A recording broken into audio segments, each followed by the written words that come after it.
Dear Papa Dudut, magandang araw po, ako si Georgette.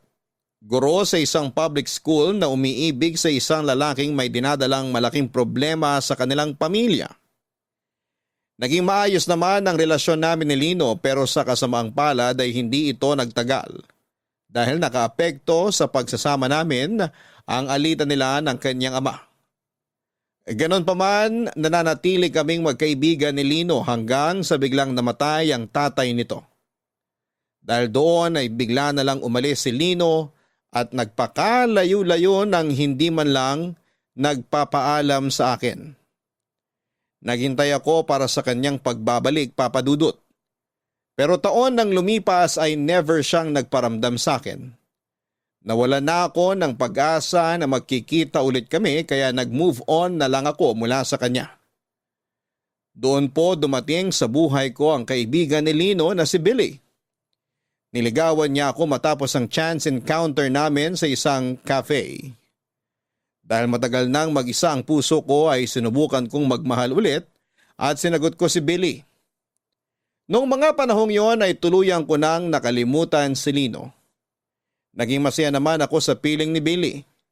Sa katunayan ay handa nga akong pakasalan siya kapag nag-propose siya sa akin. Ganon ako kaseryoso sa kanya, Papa Dudut. Pero ang marriage proposal na inaasahan ko ay naging mailap. Okay lang naman yon para sa akin. Wala mang singsing ay nagpatuloy ang magandang relasyon namin ni Billy. Hanggang sa isang araw, ang mundo ko'y biglang bumaliktad nang bigla na lang bumalik si Lino sa buhay namin nang walang pasabi. Nung nalaman ko ang balita ay agad ko siyang pinuntahan kasama ang nooy boyfriend kong si Billy.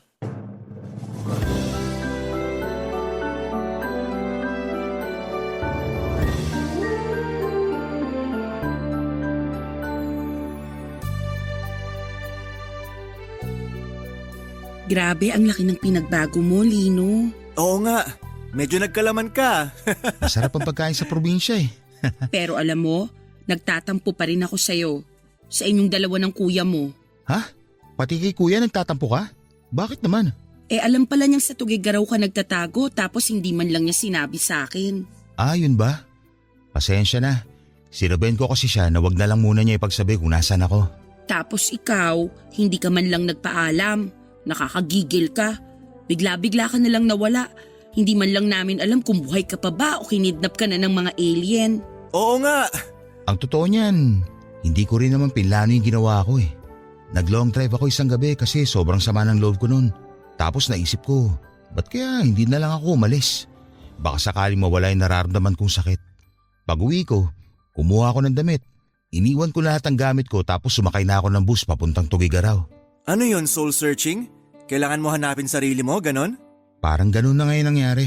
Pero kahit na, dapat nagsabi ka man lang. Maiintindihan naman namin eh. Hindi ko na rin alam kung anong pumasok sa isip ko noon eh. Basta ang naalala ko na lang, ayoko na. Ayoko nang maalala yung mga masasakit na nakaraan ko. Pasensya na kung pinag-alala ko kayo. Ano pa nga bang magagawa namin? Tapos na. Nangyari na eh. Ang mahalaga, nakabalik ka na. Salamat sa pag-iintindi. So, kumusta naman ang naging buhay mo dun sa probinsya? Maganda. Tahimik, sobra. Mababait yung mga tao doon. Tapos yung environment, ibang-iba dito sa Maynila. Sobrang peaceful doon. Parang ang gaan ng buhay, walang problema. Maganda naman pala dun eh. Bakit mo iniwan yung lugar na yun? Nandito na yung buhay ko eh. Maganda doon, oo. Pero mas komportable ako sa buhay sa syudad. Tsaka, namiss ko kayo. Wala kayang Billy doon na lagi nagaya ng inuman at galaan. Si Raulo ka talaga. Alam na ba to ng tropa na nagbalik ka na? Oo, nasabihan ko ng iba. Malamang alam na rin ng lahat. Eh di ano pang inaantay mo dyan? Inuman na ulit. Basta muna tayo sa inom. Hindi pwede, dapat… teka, may tumatawag sa akin. Sino? Sa shop. Maiwan ko muna kayong dalawa. Baka nagka-problema na naman sila sa inventory. Alam nyo naman dun, hindi sila makapagtrabaho ng matino kapag wala ako. O sige, check mo muna sila doon. Lino, sa labas muna ako ha. Sige lang.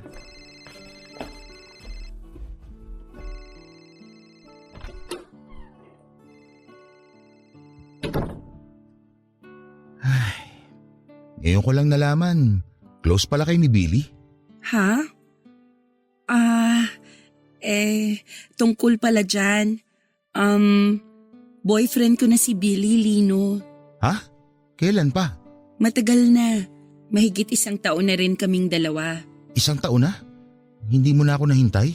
Nawala ka, Lino. Umalis ka nang walang paalam, nang walang pasabi kung kailan ka babalik.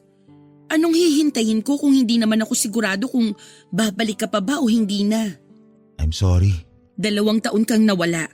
Tapos aasahan mo open arms kitang tatanggapin pagbalik mo? Hindi ganun yun, Lino. Hindi ako rest house na pwede mong iwan ng mahabang panahon tapos babalikan mo lang kapag trip mong magbakasyon. Hindi naman ganun ang turing ko sa'yo eh. Oo, hindi nga. Pero ganun yung ginawa mo sa akin. Kaya wag mo akong sasabihan na hindi kita nahintay. Dahil matagal na panahon din akong naghintay sa'yo bago ko pinapasok si Billy sa puso ko. Naiintindihan naman kita. Nagulat lang ako na… Ano na, tara na, painom ka na, Lino. Anong sabi sa shop? Wala, napindot lang daw. Ano, Lino? Kung ayaw mong uminom, gusto nyo lumabas na lang tayo? Kailangan nating i-celebrate yung pagbabalik mo. Tatawagan ko yung tropa. Next time na lang siguro. Ako na lang mag-aaya sa susunod. Ganun ba? O sige, kung ganun mauna na kami ni Georgette. Aalis na tayo? Oo, di ba sabi mo kailangan ng materials para sa activity nyo sa school bukas? Oo nga pala. O paano? Mauna na kami, Lino. Sige, mag-ingat kayo. Salamat sa pagbisita.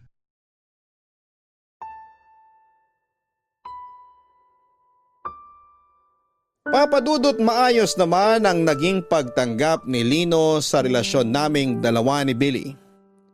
Pero kahit ganoon ay hindi niya ikinaila na medyo na-disappoint daw siya dahil hindi ko raw siya nahintay.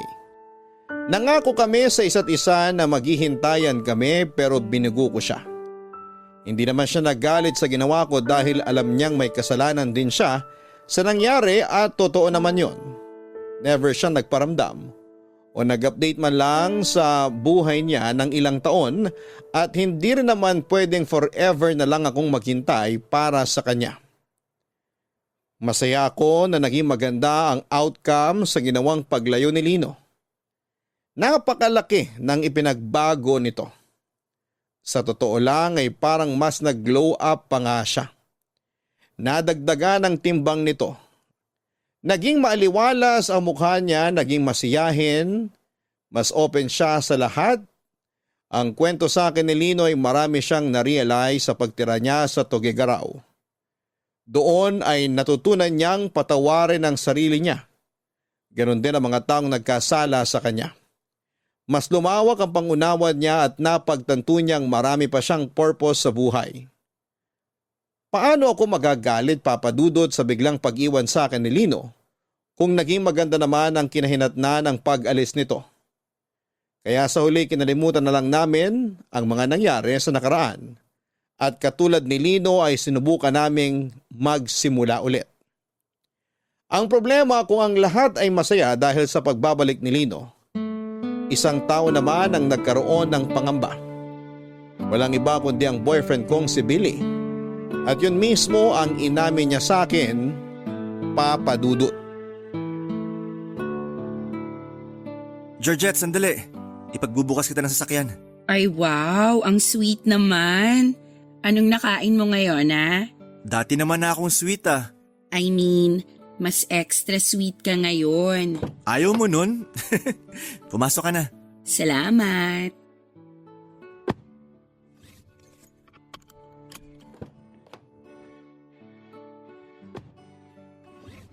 So, next stop sa mall. Ano, tara?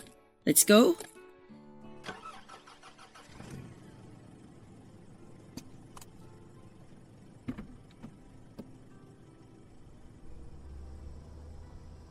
So, kumusta ka naman? Okay naman ako. Bakit mo natanong? Wala naman. Gusto ko lang malaman kung anong nararamdaman mo ngayong nagbalik na si Lino. Masaya. Kasi at least alam nating okay na siya ngayon. Bakit ikaw? Hindi ka ba masaya para sa kanya? Masaya rin ako na nagbalik na siya. Pero Walang pero, masaya talaga ako. parang may something na ayaw mong sabihin eh. Ano yon? Sabihin mo na. Iniisip ko lang kung bakit siya bumalik. Kung maganda na pala yung buhay niya sa probinsya, bakit pa siya bumalik dito? Hindi ba nasagot na niya yan? Sabi niya, na-miss niya yung buhay dito sa Maynila. Kayong kabarkada niya, na-miss niya. Kami ba talaga yung sadya niya kaya siya bumalik? O baka naman ikaw? Ha? Bakit naman ako magiging sadya ni Lino? Alam naman natin pareho na may nakaraan kayong dalawa. Hindi natin maikakaila yun. O tapos, yung nangyari sa amin, tapos na yon. Katulad nga ng sinabi mo, nakaraan na yon. Hindi ko alam kung bakit issue yun sa'yo ngayon. Hindi naman siya issue sa akin. Napapaisip lang ako kung isa ka ba sa rason kaya niya iniwan yung buhay niya sa probinsya at bumalik siya rito. Hindi ko alam. Pero kung sakali mang isa ako sa mga rason kung bakit siya bumalik, may problema ba dun? Para sa akin meron. Ano? Ano namang magiging problema dun? Kasi baka ibig sabihin nun may inaasahan pa siya sa'yo. Gusto ka pa niyang balikan, ganon. Billy, hindi na mangyayari yun. Nasabi ko na kay Lino na ikaw na ang boyfriend ko ngayon. Malinaw na sa kanya na wala na siyang babalikan. Kung sakali bang hindi naging tayo, may chance ba na maging kayo ulit ngayong nagbalik na siya? Yung mga tanong mo, mga tanungan ng taong overthinker eh. Kailan ka pa naging overthinker? Simula nung na-realize ko na malaki ang chance na may kaagaw na pala ako sa'yo. Alam mo Billy, hindi mo na kailangan mag-overthink. Kasi wala na mga agaw sa akin. Kung anumang namagitan sa amin ni Lino noon, tapos na yon. Sigurado ka ba? Oo naman. Natatakot lang naman ako na baka biglang bumalik yung feelings nyo sa isa't isa eh. Hindi na mangyayari yon kasi ikaw na yung mahal ko. Ikaw ang boyfriend ko. Salamat sa assurance. Huwag mo nang isipin yung mga bagay na yan kasi tinatakot mo lang sarili mo. Alam mo kung anong magandang gawin natin bago tayo bumili ng materials? Daan muna tayo sa resto. Kumain tayo ng dinner. Kasi kanina pa ako gutom eh. Mabuti pa nga. May alam akong masarap na resto malapit sa mall na pupuntahan natin. Go! Tara! Sa mga sumunod na linggo ay walang ibang ginawa si Lino kundi ang balikan ng mga kaibigan at kamag-anak na bigla na lang niyang iniwan. Lahat sila in-update niya tungkol sa buhay niya at humingi na rin ng pangunawa sa biglang pagkawala niya. Kabila noon ang paglabas ng magbabarkada dahil na-miss nila si Lino. At dahil nasa parehong barkada si Billy ay palagi rin ako naiimbitahan sa mga ganap nila noon. Papadudot isang bagay ang napansin ko kay Lino tuwing magkakasama sila ng barkada niya. Kahit umuulan ang alak ay hindi na umiinom pa si Lino. Kahit na anong pilit sa kanya ng mga kaibigan niya ay tuluyan na raw niyang kinalimutan ang alak. Para bang naging allergic na siya doon. Masaya na siya na nakikipagkwentuhan lang sa mga kasama niya kahit na hindi siya umiinom. Noong moment na yon ay sobrang proud na proud ako para sa kanya. At dahil hindi rin ako umiinom ay hindi nakawala sa akin ang mga nakaw tinging ginagawa sa akin ni Lino. Maraming pagkakataon ko siyang nahuhuli na pasulyap-sulyap sa akin na para bang teenager na nakatingin sa kanyang crush. Nang patapos na ang inuman nila, ay isa-isa nang nagpaalam ang mga kaibigan nila Lino at Billy. Naghahanda na rin akong umuwi noong nakita ko si Lino na aligaga at para bang gusto akong lapitan. Pero dahil nasa tabi ko lang si Billy ay hindi siya makalapit sa akin. Maging ako. Gusto ko man siyang lapitan para kausapin katulad ng ginagawa namin dati ay hindi ko rin ginawa. Alam kong ibang tingin ni Billy kay Lino kaya minabuti kong lumayo na lang muna sa kanya para hindi mag-overthink si Billy.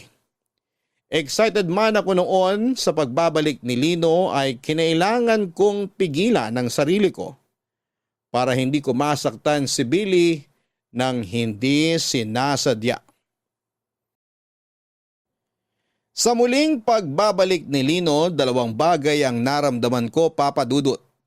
Saya at panghihinayang.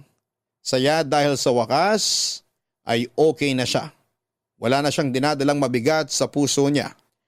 Panghihinayang dahil hindi ko maiwasang isipin ang katanungan na kung hinintay ko ba siya, ay ano kaya ang magiging relasyon namin ngayon.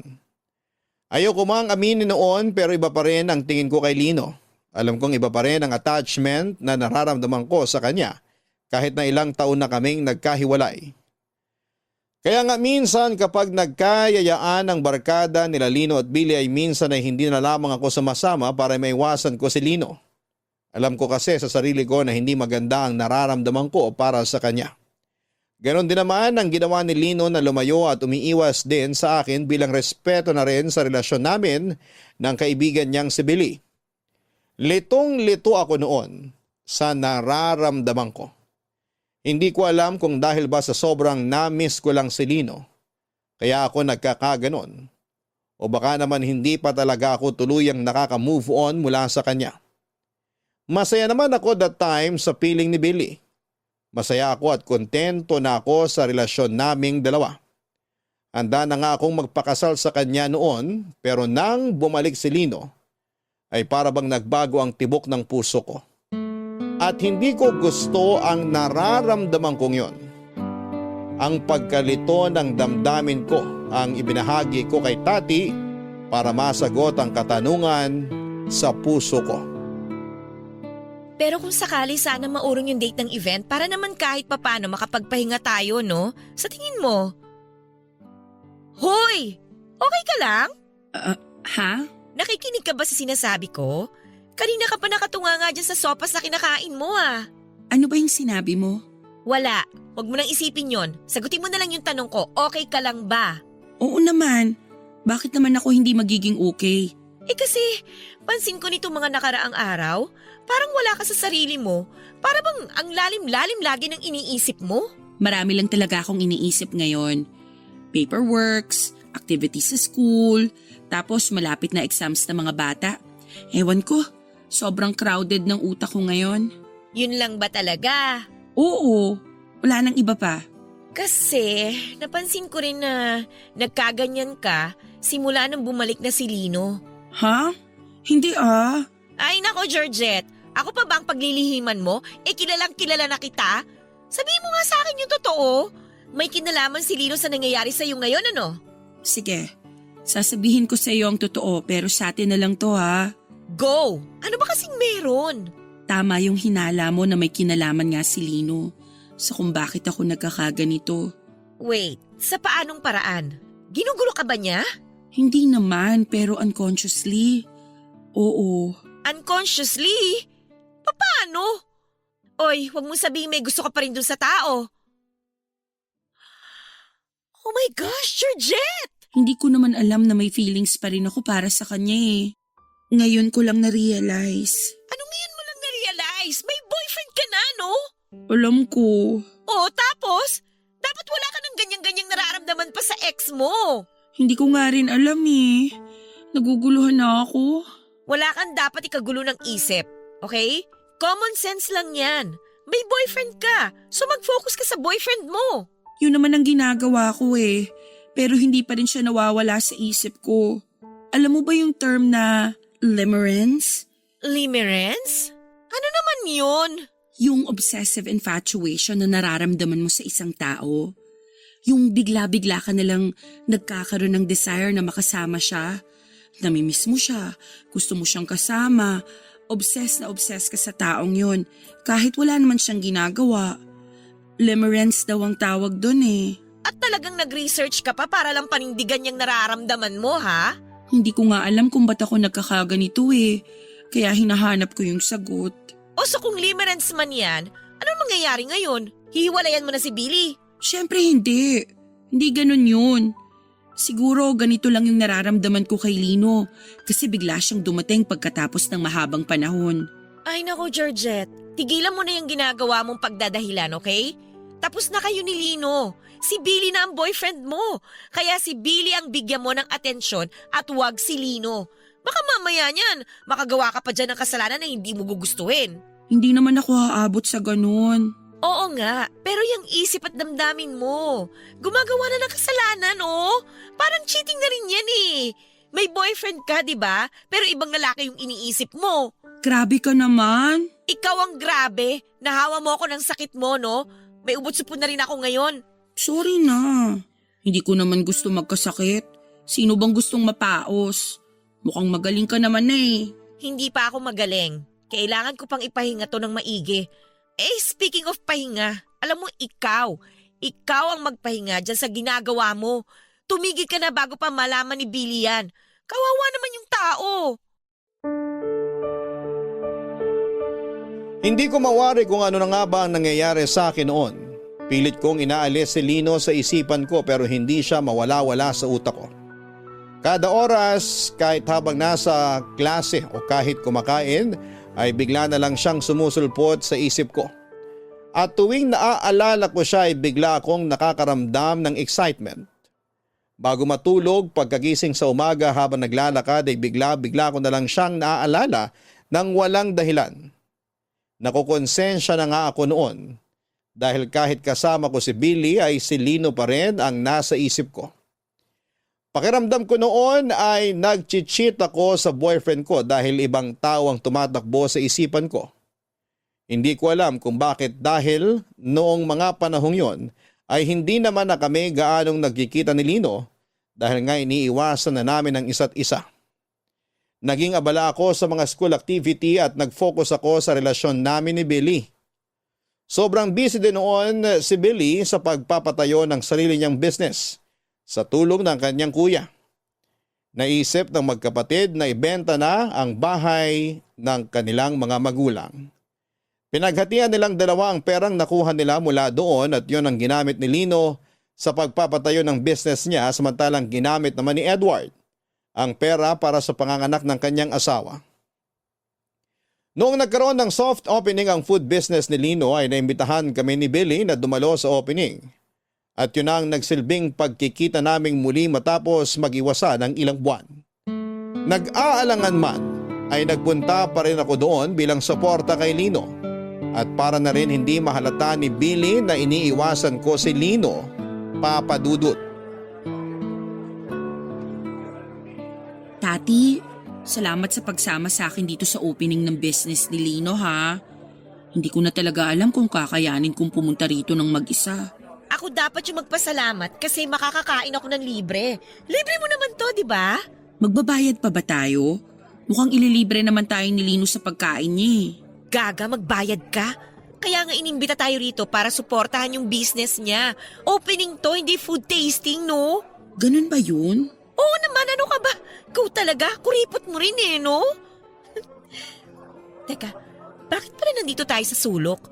Bakit hindi tayo join dun sa grupo nila dun sa harap? Ay, ayoko. Dito na lang tayo.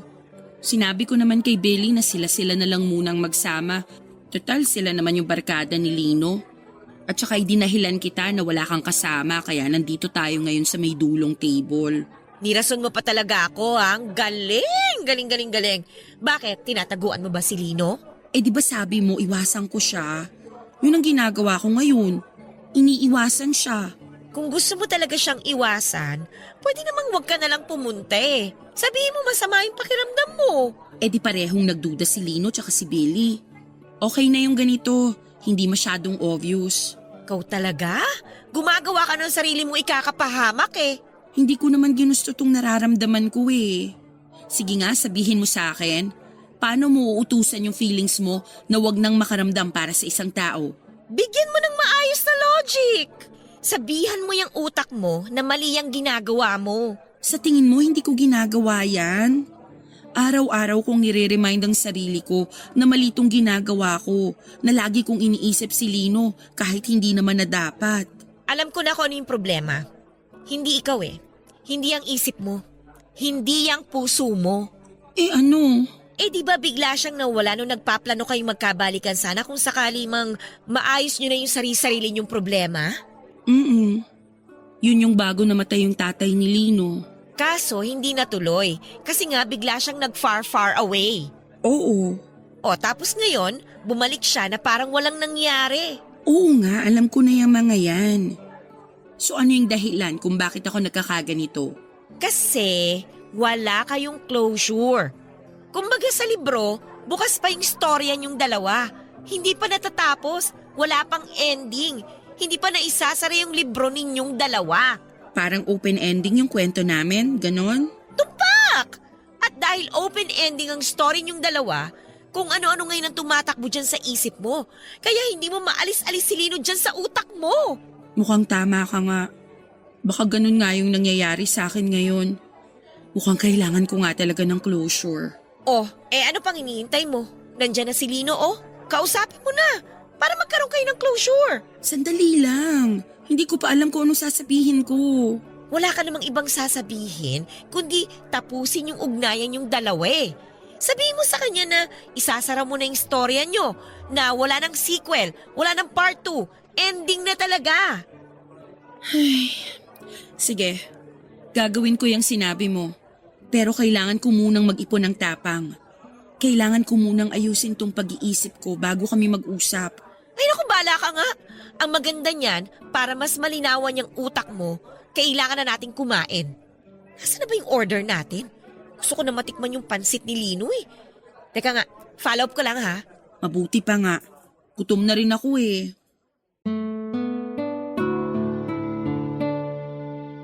Mabuti na lang at kasama ko si Tati noong araw na yon dahil parang nagsimula ng magkaroon ng awkwardness sa pagitan namin ni Lino, lalo na tuwing magkakasama kaming tatlo nila Billy. Noong time na yon ay inilayo ko ang sarili ko sa kanila. Inayaan ko na lamang silang magbabarkada na magsama-sama samantalang ako ay kasama ko naman si Tati sa gilid lang. Successful ang naging opening ng food business ni Lino Papadudot. Marami ang sumuporta sa kanyang kaibigan kaya naman dinumog ng tao ang soft opening ng kanyang kainan. Isa sa mga naging mabili ay ang specialty nitong pansit batil patong na sikat palang pagkain sa Tugigaraw. Naisip ni Lino na dalhin ang recipe na yon sa Maynila dahil tiyak siyang kakagatin daw ito ng masa at gano'n na nga ang nangyari. Inaluan niya ng modern fusion ng naturang pagkain para maging in, hindi lang sa masa kundi pati na rin sa mga kabataan. Maliban sa pansit ay kasama rin sa menu ang ilang sikat na pagkaing Pinoy na hinaluan ng twist. Pinagsama niya ang Filipino cuisine at iba pang kultura mula sa iba't ibang Asian countries para makabuo ng bagong pagkain. Yun daw ang inaral ni Lino habang nasa Tugigaraw siya ng ilang taon. Matapos ang nangyaring opening ay nagpaiwan ng mga barkada ni Lino para sa maliit na salo-salo bilang selebrasyon na rin sa matagumpay nitong opening. Katulad ng inaasahan ay nagkaroon na naman ng inuman.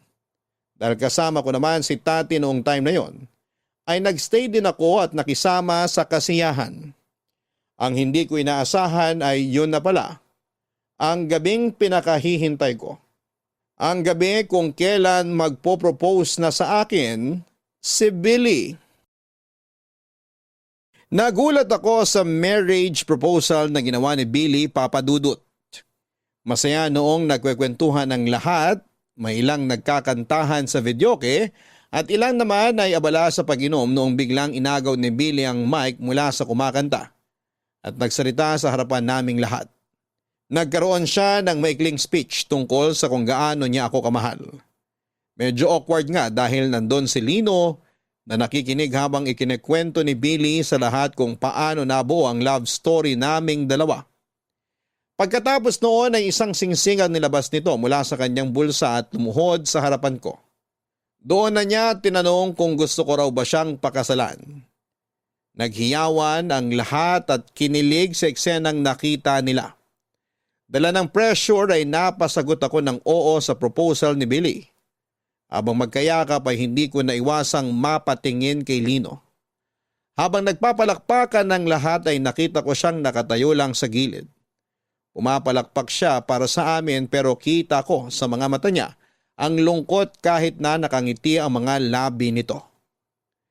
Nung humupa na ang excitement ng lahat ay bumalik ang bawat isa sa dati nilang ginagawa. Sunod-sunod ang congratulatory greetings na natatanggap namin ni Billy. Nung nagkaroon ako ng time na kumawala ay nagpaalam ako kay Billy para kausapin si Lino at pumayag naman siya. Naisip ko na tama nga ang mga sinabi ni Tati. Kailangan lang namin siguro ni Lino ng closure para makalaya na kami mula sa isa't isa at yun ang ginawa ko ng gabing yon.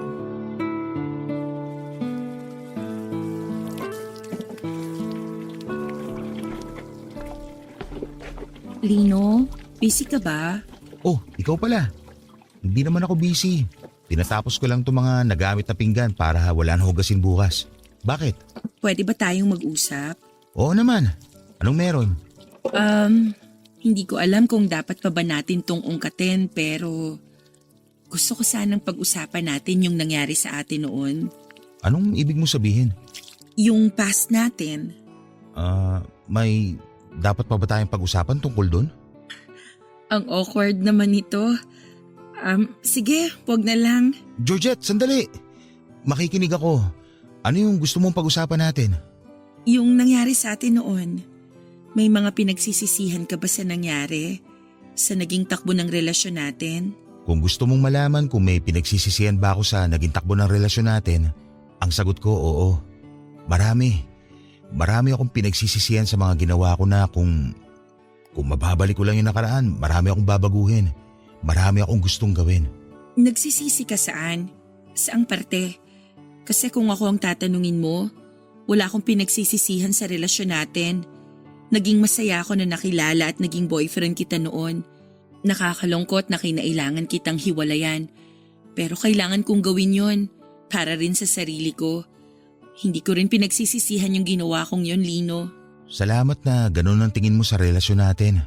Masaya, hindi malilimutan. Sa akin kasi, yung parting yun ng buhay ko ang isa sa mga pinakamahirap. Sobrang lugmok ako nun sa puntong nasayang kita. Sinayang kita. Hinayaan kitang umalis. Hindi man lang kita ipinaglaban kahit na alam ko sa sarili ko kung gaano kita kamahal. Kung ganon, bakit ka umalis? Bakit hindi ka nagsabi sa akin? Noong mga panahong nasa Tugigaraw ka ba? Ni isang beses? Naalala mo man lang ba ako? Araw-araw. Hindi mo alam kung gaano ang paghihirap na tiniis ko. Na ginawa ko para pigilan ang sarili ko na kontakin ka. Walang araw na hindi ka pumasok sa isip ko. Ang problema lang, hindi dumapo sa isip ko na habang nagtatago ako at inaayos ang buhay ko, naiwan kita naghihintay, umaasa na mag-isa. Nung nalaman mong kami na ni Billy, anong unang pumasok sa isip mo? Nangyari na yung kinatatakutan ko, na nawala na yung pagmamahal mo para sa akin, na masyado na akong huli. I'm sorry kung hindi ko na panindigan yung pangako ko sa'yo na hihintayin kita. Hindi mo kailangan panindigan yun dahil hindi mo na maresponsibilidad na hintayin magbago ko. Isa sa mga natutunan ko sa relasyon natin yung hindi ko dapat binibigyan ng alalahanin yung tao minamahal ko. Kaya humihingi rin ako ng tawad sa mga responsibilidad na ibinigay ko na kung tutuusin, hindi mo naman dapat trabaho. Wala na sa akin yon. Ako naman yung nagkusa Pero sa huli, hindi ko rin naman napanindigan. Pero kalimutan na natin yon. Alam mo kung anong maganda sa sitwasyon natin ngayon? Ano?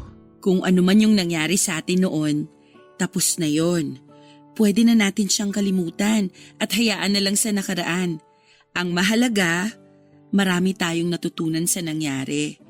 Ngayon, pwede na tayong magsimula ulit sa kanya-kanya nating buhay. Tama ka naman. At mukhang gano'n naman yata ang ginagawa natin ngayon, hindi ba? Oo nga, ganun nga. Anyway, congratulations pala sa business mo. Successful ang first day. Masaya ako para sa'yo, Lino. Salamat. Masaya rin ako para sa inyo ni Billy. Umasa kang susuportahan kong pagsasama niyong dalawa. Maraming salamat. Georgette, Lino, nandito lang pala kayo Kung saan-saan ko kayo hinahanap. Ano, tara na? Alis na ba kayo? Oo, nauna na rin yung iba. Mga lasing na Ikaw, kaya mo bang magmaneho? Oo naman. Kanina pa naman ako tumigil sa pag-inom Kaya nakapagpahinga na ako. Nawala na yung amats ko. O sige, tara na. Lino, maraming salamat sa pag-invite. Walang anuman. Mag-ingat kayo pa uwi ha. Salamat. Mauna na kami.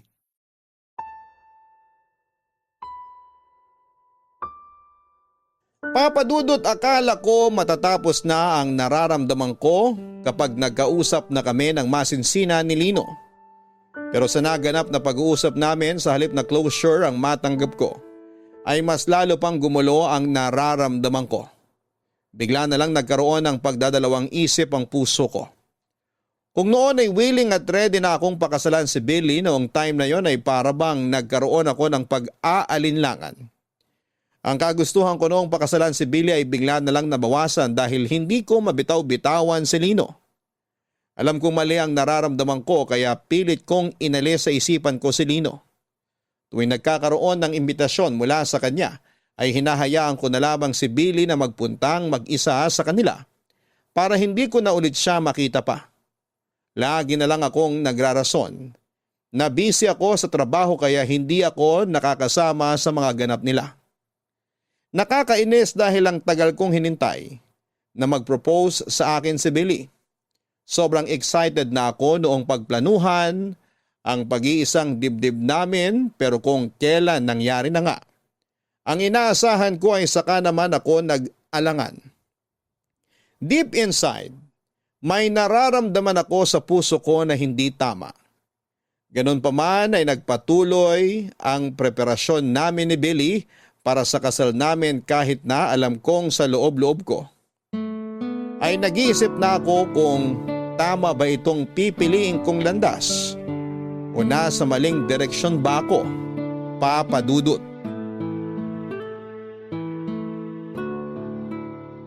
Oh, tingnan mo to. Parang maganda to. Modern rustic wedding. Pero panigurado magastos to. Vintage kaya? O normal wedding na lang? Ano nga ulit yung sabi mo nun? Di ba gusto mo ng garden wedding ba yun o beach wedding? Kasi yung panahon kasi natin ngayon, mahirap tiyempuhin eh. Kaya hindi rin advisable na mag-outdoor wedding. Ano sa tingin mo? Aha, mahirap nga. Ano ba? Ano pa bang suggestion mo? Georgette, okay ka lang ba? Ha? Parang wala ka namang kalatoy-latoy ngayong araw. Masama ba pakiramdam mo? Ay hindi. Hindi, okay lang ako. Maayos naman pakiramdam ko. Bakit parang wala ka namang interest dito sa pinag-uusapan natin? Bumili pa nga ako ng wedding magazine kasi akala ko magugustuhan mo to. Pero parang nasa ibang dimension naman yung isip mo. Sorry, puyat kasi ako kaya hindi pa nagfa-function ng maayos tong utak ko. Gusto mo ba ng kape? Mag-order ako. Hindi na, salamat. Nagkape na ako sa bahay kanina. Dati-rati kapag kasal ang pinag-uusapan, sobrang excited mo. Bakit ngayon di ko na maramdaman yung excitement mula sa'yo? Marami lang talagang tumatakbo sa isip ko ngayon. Pasensya ka na ha. Tulad ng? Basta, Sabihin mo na. napaisip lang ako. Aware ka pala na matagal ko nang gustong magpakasal? Akala ko hindi mo lang magets yung ginagawa kong pagpapapansin noon. Oo naman. Lagi mo kayang binabanggit sa akin yung pagpapakasal. Hindi mo man sinasabi directly pero ramdam ko. Pero bakit ngayon ka lang nag-propose sa akin? Kung ganong alam mo na pala yung gusto ko. Siyempre hindi naman ganun kadaling magpakasal, Georgette. Kailangan ko pa rin pag-isipan nyo ng maigi. Hindi basta-basta ginagawa yung desisyon na yon. Oo, naiintindihan ko naman na hindi ganon kadali ang magdesisyon. Pero bakit ngayon? Bakit biglang naisip mo na gusto mo na palang magpakasal ngayon? Anong dahilan?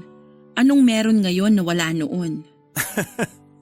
Hindi ko alam na kailangan pala ng interview pagkatapos ng proposal.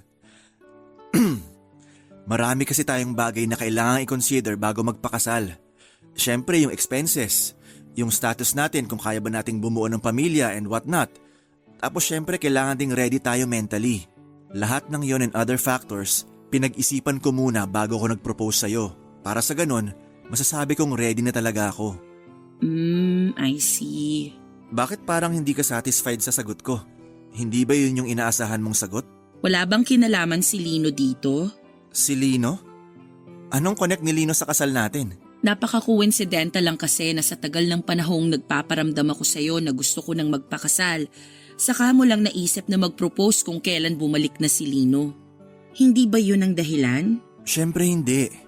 Bakit naman si Lino ang magiging dahilan kung bakit kita pakakasalan? Pakakasalan kita kasi mahal kita. Kung iniisip mo na si Lino nag-trigger kung bakit ako biglang nag-propose sa'yo, hindi siyang dahilan. Sorry, na-curious lang ako. Aaminin ko. Oo, na-threaten ako nung biglang bumalik si Lino. May past kayo eh. Natural lang naman siguro na makaramdam ako ng ganon. Lalo na't siya yung dahilan kung bakit natagalan ka rin na sagutin ako noon. Ngayong bumalik na siya, nagkaroon ako ng takot na baka may nararamdaman ka pa rin para sa kanya. Pero hindi yun ang dahilan ng naging proposal ko sa'yo. Nag-propose ako sa'yo dahil gusto kitang mapangasawa, Georgette. Huwag kang mag-alala. Wala na akong nararamdaman para kay Lino. Huwag mo na siyang ituring na threat dahil matagal nang tapos yung sa amin. Tsaka nag-yes ako, 'di ba? Ibig sabihin, ikaw ang gusto kong makasama. Ikaw ang gusto kong pakasalan. Ganun naman pala eh. Ano pang hinihintay natin? Planuhin na natin tong kasal natin. Akin na nga yan. Patingin yung sinasabi mong rustic wedding kung maganda. Eto, maganda siya. Simple pero elegante. Tingnan mo. Alam ko sa sarili ko nang lahat ng lumabas mula sa bibig ko noong araw na yon ay pawang kasinungalingan lamang. May nararamdaman pa ako para kay Lino at yon ang totoo. Nasabi ko lang ang mga yon kay Billy dahil ayoko siyang masaktan. Pero ang totoo ay nahahati na ang puso ko para kay Billy at kay Lino. Gusto ko pa rin si Lino, Papa Dudut. Yun ang dahilan kung bakit bigla na lang akong nawala ng gana sa paparating sanang kasal namin ni Billy. Yun ang dahilan kung bakit hindi ko maalis-alis si Lino sa isip ko. Yun ang dahilan kung bakit hindi ako mapakali tuwing nakakasama ko si Lino. Sa mga sumunod na buwan ay pinakiramdaman ko ang sarili ko. Naisip ko na baka may magbago pa sa nararamdaman ko sa paglipas ng mga araw. Pero habang tumatagal, ay mas lalo lang gumulo ang isipan ko. Ang problema ko ay kung ano ba dapat ang susundin ko. Sino ba dapat ang pipiliin ko? Hindi ko alam kung susundin ko ba ang sinasabi ng isip ko na ipagpatuloy ko na lang ang nasimula namin ni Billy. Dahil siya naman ang nandyan noong nawalan ako ng kasama. Mahal ako ni Billy, ramdam ko yon at mahal ko rin naman siya. Pero kung ako ang tatanungin ay iba ang isinisigaw ng puso ko. Mas matimbang ang pagtingin ko para kay Lino kumpara kay Billy. Ang mahirap ay hindi ko alam kung alin ba ang tamang gawin. At noong mga panahong yon ay gulong-gulo na talaga ako. Lalo na't habang tumatakbo ang oras, ay mas lalong napapalapit naman ang araw ng kasal namin ni Billy, Papa Dudut. Kahit hindi sigurado sa nararamdaman ko ay nanatiling tikom ang bibig ko. Sumabay na lamang ako sa agos at nakipag-cooperate sa mga preparation para sa kasal namin ni Billy. May date na ang kasal namin, Papa Dudut. Nakaredy na rin ang buong entourage. At may mga nakausap na kami pagdating sa catering, photography at pati sa venue. Handa na ang lahat maliban sa akin at hindi ko alam kung papaano ko aaminin kay Billy na nagkaroon na ako ng cold feet o ang kawalan ng kumpiyansa kung dapat ko bang ituloy ang pagpapakasal. Ayoko siyang saktan pero sa parehong pagkakataon ay naisip ko na kung ipagpapatuloy ko ang kasal. Nang hindi ako sigurado ay dalawa kami ni Billy ang magsasuffer. Ang ginawa ko na lamang ilang linggo bago ang kasal ay umuwi ako sa probinsya namin para malinawan ang utak ko. Gusto kong lumayo muna sa lahat ng problema ko at huminga. Doon ay kinausap ko ang mga magulang ko at humingi ako ng payo sa kanila, Papa Dudut. Inamin ko sa kanila ang lahat. Sinabi ko sa kanilang nahahati ang puso ko sa dalawang lalaki. Pareho nilang kilala sina Billy at Lino, Papa Dudut. Minsan na kaming nagbakasyon sa Albay ni Lino noong magkasintahan pa lamang kami samantalang si Billy ay ipinakilala ko sa mga magulang ko noong mga panahong handa na akong mag-settle down kasama siya. Ang tanging naipayo sa akin ng mga magulang ko ay sundin ko raw kung ano ang nasa puso ko dahil yon ang tanging makapagpapasaya sa akin.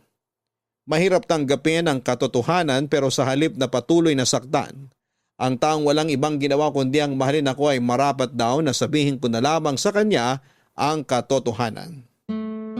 Pagkabalik ko ng Maynila ay nagpasya na ako sa dapat kong gawin. Una kong kinausap si Billy, pagkabalik ko, Papa Dudut.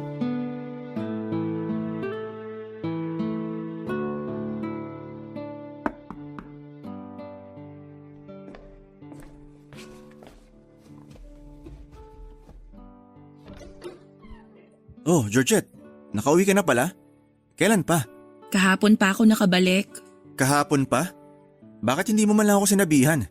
Kagabi pa ako tumatawag sa'yo, pero di mo sinasagot yung mga tawag ko. Marami lang akong iniisip kagabi. Sorry kung hindi ako nakapag-update. Pwede ba akong pumasok? Oo, pumasok ka. Halika.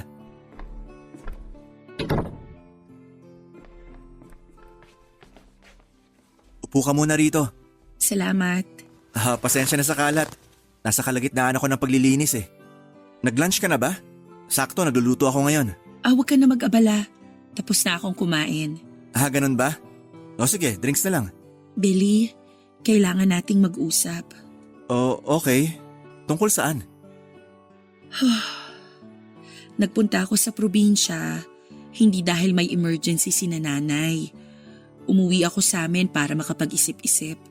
Isip-isip? Anong kailangan mong pag-isipan? Nitong mga nakaraang buwan, sobrang naguluhan yung isip ko.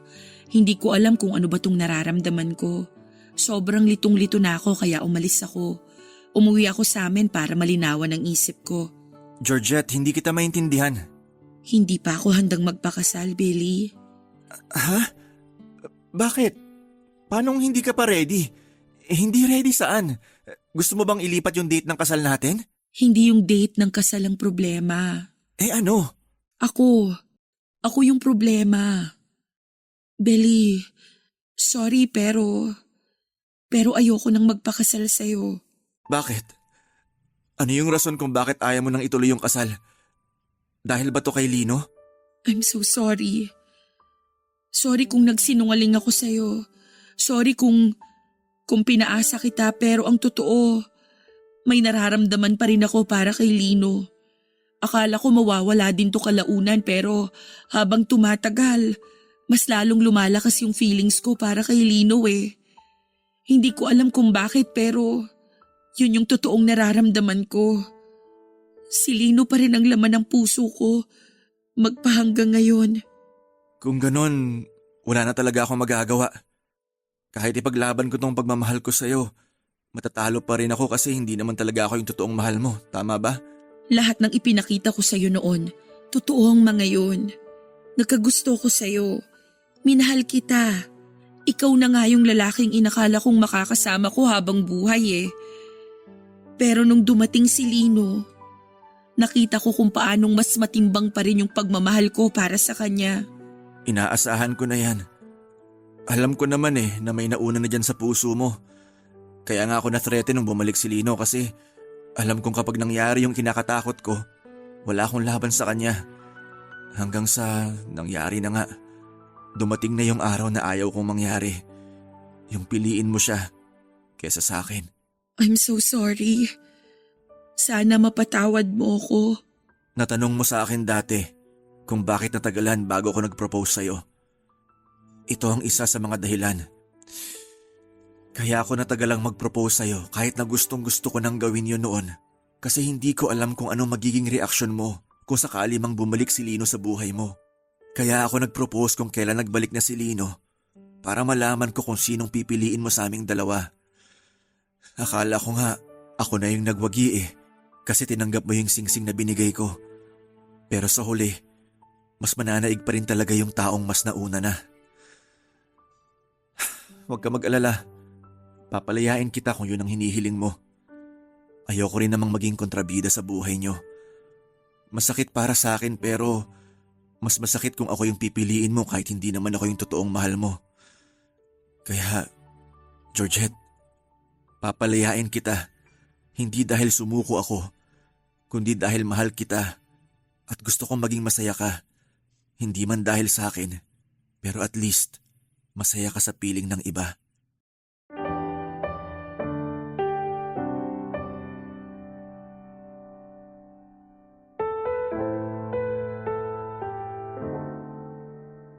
Isa na siguro sa pag-uusap namin yon ni Billy sa mga pinakamasakit na ginawa ko sa buong buhay ko.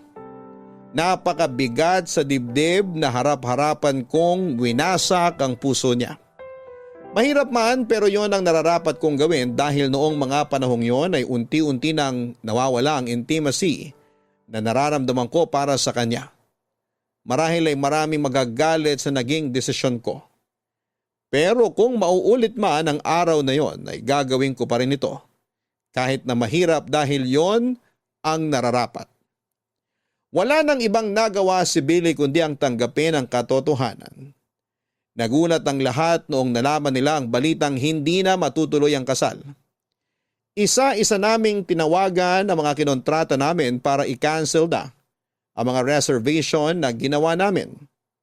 Pagkatapos noon ay nagpakalayo-layo si Billy para makalimot at naintindihan ko ang ginawa niyang yon. Hindi na ulit kami nagkausap matapos ang paghihiwalay naming dalawa. Nakakakonsensya man ang ginawa ko pero mas maganda na yon kesa itinuloy ko ang buhay na alam ko namang hindi rin magtatagal. Ilang araw din akong hindi nakipagkita sa mga kaibigan nila Billy dahil umiwas ako sa maaaring maging tanong nila. Tanging sa school at bahay lang ako nananalagi at kung lalabas man ay si Tati lang ang lagi kong kasama. Makaraan ngang isang linggo ay nag-message sa akin si Lino at tinanong kung okay lang ba ako. Doon ko na siya sinabihan na gusto kong makipagkita sa kanya para makausap siya, Papa Dudut.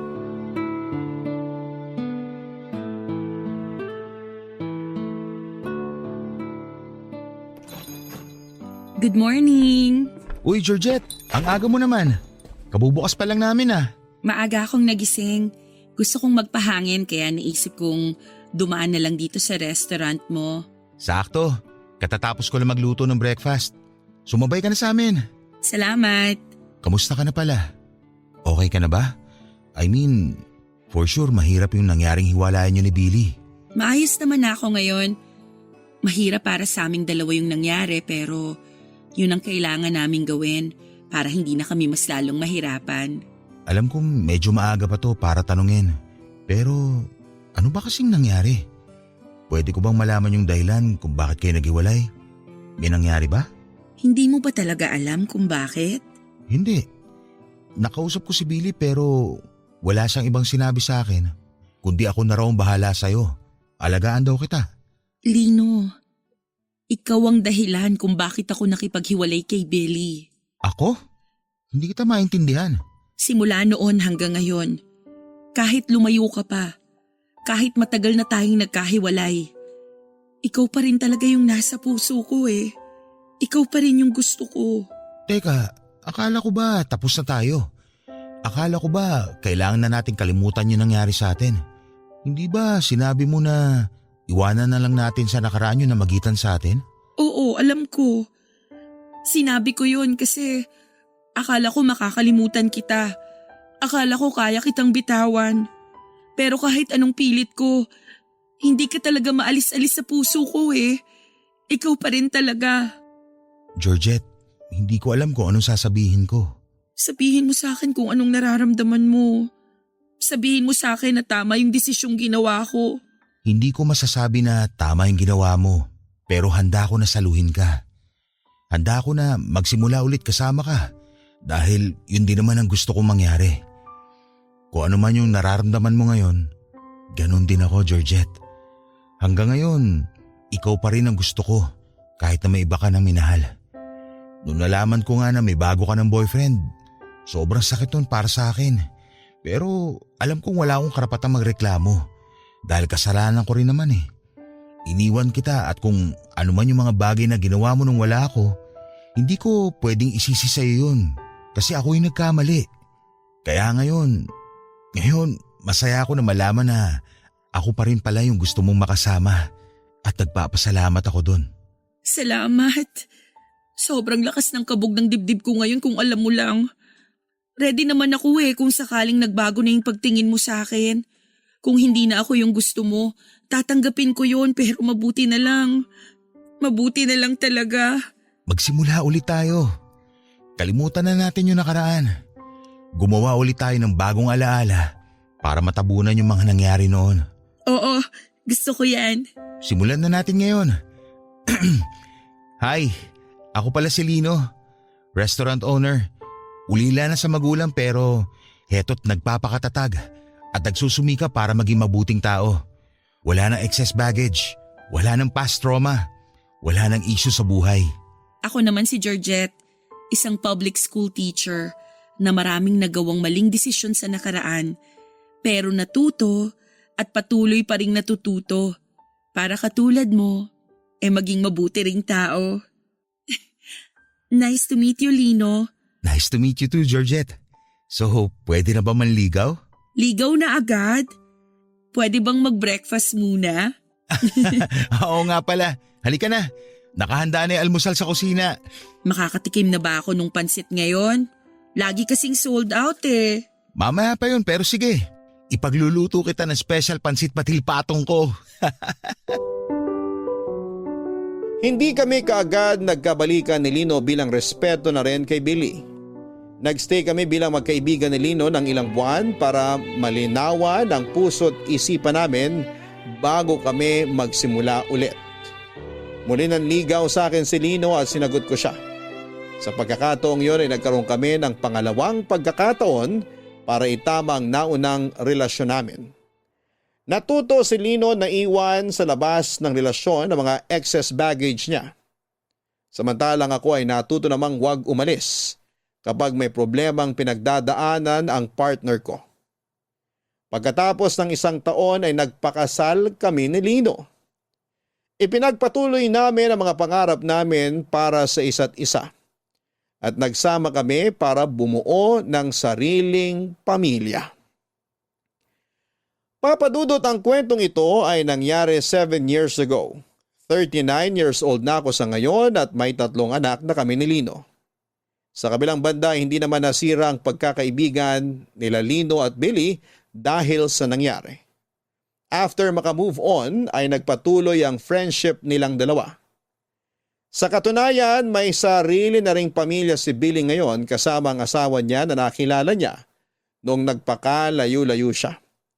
Si Tati naman ay tumigil na sa pagtuturo matapos mag-boom ang business nito kung saan ay nagbebenta siya ng beauty products. Samantala, ang pamilya naman ng kuya ni Lino na si Edward ay nakatira ngayon sa Canada. Papadudot, ito po ang kwento naming dalawa ni Lino. Marami kaming pinagdaanan, muntik na kaming mapunta sa maling direksyon.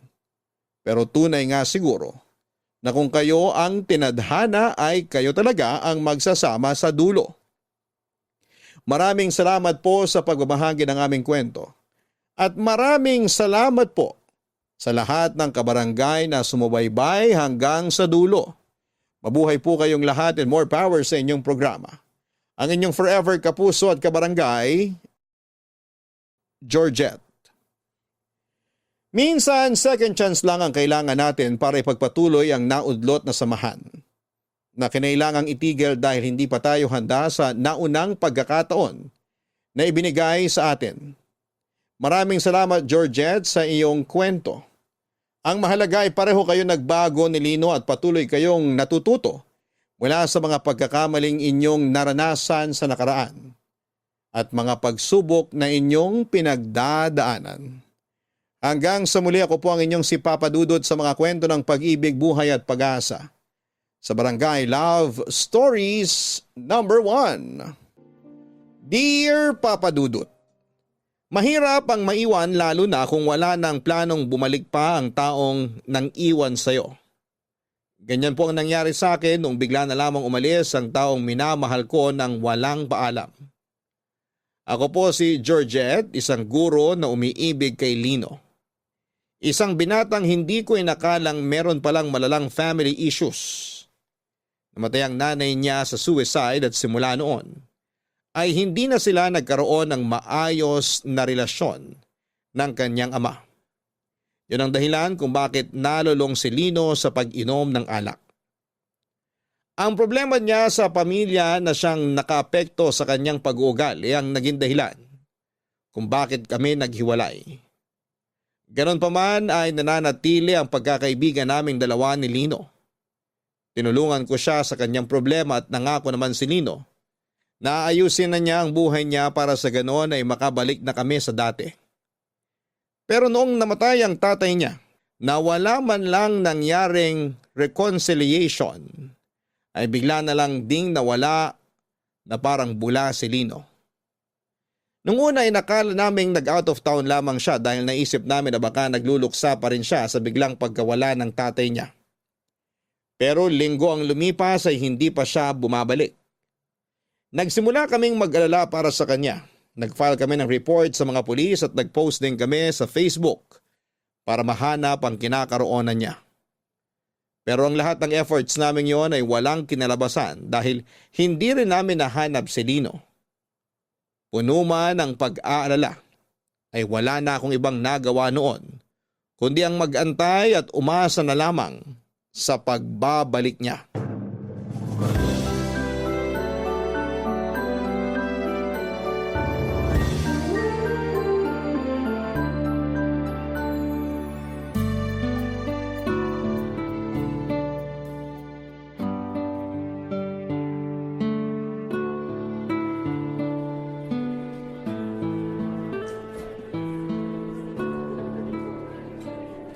Aba, nagbabalik na pala ang bagong kasal ah.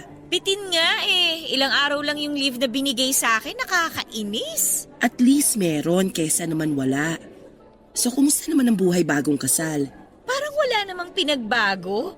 Nadagdagan lang ng singsing tong daliri ko. Yun lang. Sa bagay, matagal na nga pala kayong live-in ng mister mo kaya ganon. Pero syempre masaya kasi sa wakas, nakatali na kami sa isa't isa ng asawa ko. Congrats! Masaya ako para sa inyo. Salamat! Ikaw naman, kumusta ka na? Heto, maayos din naman ako kahit papano. Wala ka pa rin bang balita tungkol kay Lino? Wala pa nga eh. Hanggang ngayon naghihintay pa rin ako na sana kahit magparamdam man lang siya sa chat. Sabihan niya lang ako kung okay ba siya. Kung nasa mabuti ba siyang kalagayan. Paano ka i-chat nun wala naman siyang social media, di ba? Alam naman niya yung cellphone number ko eh. Ano ba naman yung magpadala siya ng kahit message na, "Uy, wag mo na akong alalahanin, nasa maayos na ang kalagayan ko. Buhay pa ako, regards na lang sa iba." Kahit ganun lang, hindi yung pinag-aalala niya kami. Wala baka gusto lang siguro nung tao na mapag-isa muna. Yung malayo sa mga taong magpapaalala sa kanya sa mga bagay na masakit pa hanggang ngayon. Alam mo naman, simulat sa pool, kahit ganun yung tatay niya, mahal na mahal niya yun. Kaya siguro nung namatayan siya ng ama, naisip niyang magpakalayo-layo muna. Gets ko naman yun at okay lang yun. Kung gusto niyang lumayo, kung gusto niyang mapag-isa, kung gusto niyang magtago para magluksa, wala namang kaso sa akin yun eh. Ang point ko lang naman, sana nagpaalaman lang siya sa akin o kahit sa kapatid niya. Wala na tayong magagawa. Nangyari na Umalis na siya. Baka ayaw na muna niya sigurong magpahanap sa ngayon. Siguro pwede. Pero paano kung hindi pala ganun yung nangyari? Paano kung may masama na palang nangyari sa kanya? Paano yung mga ginawa niya sa sarili niya? Baka mamaya bigla na lang natin mabalitaan sa TV na may bangkay na dyan sa tabi-tabi. Uy, ang morbid mo naman. Bakit ka naman ganyan mag-isip? Hindi naman siguro magagawa ni Lino yun. Nagawa niya ngang tumalon sa building nung bata siya after mamatay ng nanay niya eh. Ngayon pa kaya na namatay din yung paborito niyang magulang? Hindi yun magagawa ni Lino. Maniwala ka sa akin. Ikaw talaga kung ano yung mga pinag-iisip mo dyan. Pinapalala ng utak mo yung sitwasyon Baka mamaya niyan, nandito ka't nag-aalala. Tapos yung tao, nagpapakasaya na pala kung nasaan man siya. Sana nga ganun na lang yung nangyari para kahit papano gumaan ang loob ko. Basta, balitaan mo na lang ako kung may update ka na sa kanya. O sige, kakonta ko naman yung kuya niya eh. Tara na, Lunes pa lang ngayon, may flag ceremony tayo. Ay oo nga, sandali lang, iche-check ko muna yung mga estudyante ko. Abangan na lang kita sa quadrangle O sige, mamaya pala may itatanong ako tungkol sa LRN ng mga bata. Sige lang, tapusin muna natin yung flag ceremony, tapos pag-usapan natin yan. Sa mga sumunod na buwan ay nakipagtulungan ako sa kapatid ni Lino na si Edward para mahanap ito. Pinuntahan namin ang mga kaibigan at katrabaho nito sa pagbabaka sakaling kinontak sila ni Lino sa mga nagdaang araw pero sa kasamaang palad. Ni isa sa kanila ay wala ring alam kung nasaan si Lino noong mga panahong yon. Patuloy din noon ang pakikipag-ugnayan namin sa mga otoridad para mahanap si Lino. Pero maging sila ay hirap makahanap ng lead. Kahit unreachable ay lagi ko siyang tinatawagan sa number niya. Halos araw-araw rin akong nagpo-post noon ng picture ni Lino sa Facebook. Umaasa na may nakakita sa kanya at magsabi kung saan ang kinakaroonan niya. Hanggang sa isang araw ay isang babae ang kumontak sa akin sa Facebook. Isang picture ang pinadala niya sa akin. Picture yon ng lalaking palaboy-laboy sa Batangas. Nabuhayan ako ng loob. Dahil kamukhang-kamukha ni Lino ang nasa litrato, Papa Dudut. Noong nalaman ni Edward ang tungkol sa message ay agad kaming nagpunta sa Batangas para hanapin ang babaeng nakakita kay Lino. Pinuntahan namin ang palaboy na nakapwesto noon sa isang public market. Pero noong nakita na namin ito ng personal ay hindi siya si Lino. Bagkos ay kahawig lamang niya ito. Dumaan pa ang mga buwan ay unti-unti na kami noong nawawala ng pag-asa na mahanap pa si Lino. Ang last resort lang na tanging naisip ni Edward ay ang magpunta sa Tuguegarao na siyang probinsya ng kanilang ina para doon i-check si Lino, Papa Dudut. Ano palang sadya mo? Bakit ka na pa rito? Galing ako sa bahay nila tati. Since malapit ka lang naman, naisip kong dumaan. Bakit parang paus ka pa rin hanggang ngayon? Ang tagal na niyan ah. Oo nga eh. Medyo kinakabahan nga ako sa totoo lang. Kaya pina-check up ko na. Ano raw ang sabi? Sa stress daw. Kaya ang bilis bumagsak ng immune system ko. Kaya lagi akong may ubo at inaatake ng allergy ko. Kakaisip mo siguro kay Lino yan. Siguro nga. Ang totoo. Kaya rin ako napadaan kasi makikibalita sana ako sa'yo. Ay, wala pa siyang paramdam eh. Cannot be reached pa rin yung phone niya. Ganun ba? Mag-aapat na buwan na siyang nawawala. Hindi ka ba nag-aalala? Siyempre nag-aalala ako para sa kapatid ko. Pero anong magagawa ng pag-aalala natin? Wala naman tayong lead. Pati nga mga pulis, hindi rin alam kung paano siya hahanapin eh. Eh yung mga kaibigan kaya niya, wala rin silang balita? Wala rin siguro. Sinabihan ko naman sila na abisuhan agad ako sakali magparamdam sa kanila si Lino. Ay, naku Lino, nasa ang lupalop ka na ba ng mundo? Next week pupunta ako ng Tuguegarao. Susubukan ko siyang hanapin doon. Hindi ba sabi ng mga kamag-anak ninyo na nandun, wala naman dun si Lino? Oo, yun ang sabi nila. Pero malay natin, baka hindi lang din nagpapakita si Lino sa kanila. Kaya hindi sila aware na nandun pala siya. Oo nga no. Yun na lang kasi yung naiisip kong lugar na pwedeng puntahan ni Lino eh. Paano kung wala talaga siya dun? Kung wala siya dun, hindi ko na alam. Baka siguro, tanggapin ko na lang na ayaw na talaga niya magpakita sa atin. Ano ba kasing pumasok sa isip ng taong yun? Bakit bigla siyang nag-alsa balutan? Nakakainis? Masyado niya sigurong dinamdam yung pagkawala ni Papa. Ganun yun eh. Masyado siyang sensitive. Sa aming dalawa siya yung pinaka-emosyonal. Pareho sila ni Mama. Mas nananaig yung damdamin kesa sa pag-iisip. Napansin ko nga kung gaano katigas yung puso ng papa niyo pagdating sa kanya. Ganon naman kalambot ang puso ni Lino. Ang problema kasi niya, madali siyang mapanghinaan ng loob. Yung tipong kahit hindi naman siya yung kaaway pero kapag may mahal siya sa buhay na nag-aaway, maging siya nasasaktan. Kaya nga naiintindihan ko yung ginawa niya noon eh. Nagawa niya lang na magsumbong sa mama namin kasi nasasaktan siya na nagloloko pala si Papa. Pero nakwento niya sa akin na nagalit ka rin sa kanya noon. Oo, may time na sinisi ko siya. Bata pa ako noon eh. Hindi pa ako ganun ka-mature mag-isip. Nawalan din ako ng ina eh kaya naghanap ako ng masisisi. Si Lino yung sinisi ni Papa kaya si Lino na rin yung sinisi ko. Hindi ko ma-imagine kung anong nararamdaman ni Lino noong mga panahong yon. Nawala na siya ng nanay, galit pa sa kanya yung tatay at kapatid niya. Isa yon sa mga pinagsisisihan ko. Kaya siguro naging ganun siya kasi nawalan siya ng kakampi. Yung kaisa-isang kapatid niya na dapat matatakbuhan niya, nagalit din sa kanya. Pero bumawi ka naman eh. Nakita ko naman na hanggang ngayon, isa ka sa mga hinahangaan ng kapatid mo.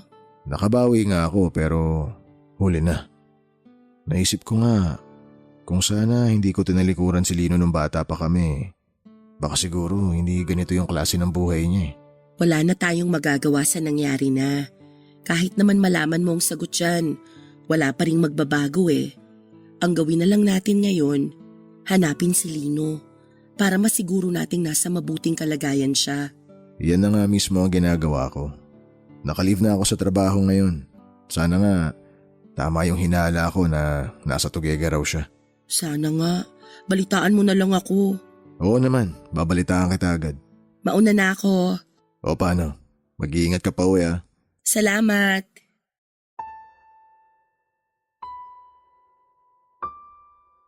Sa pagbisita ni Edward sa probinsya ng kanilang ina ay umasa ako na sana'y nandun na si Lino para sa ganoon ay mapanatag na ang loob ng lahat.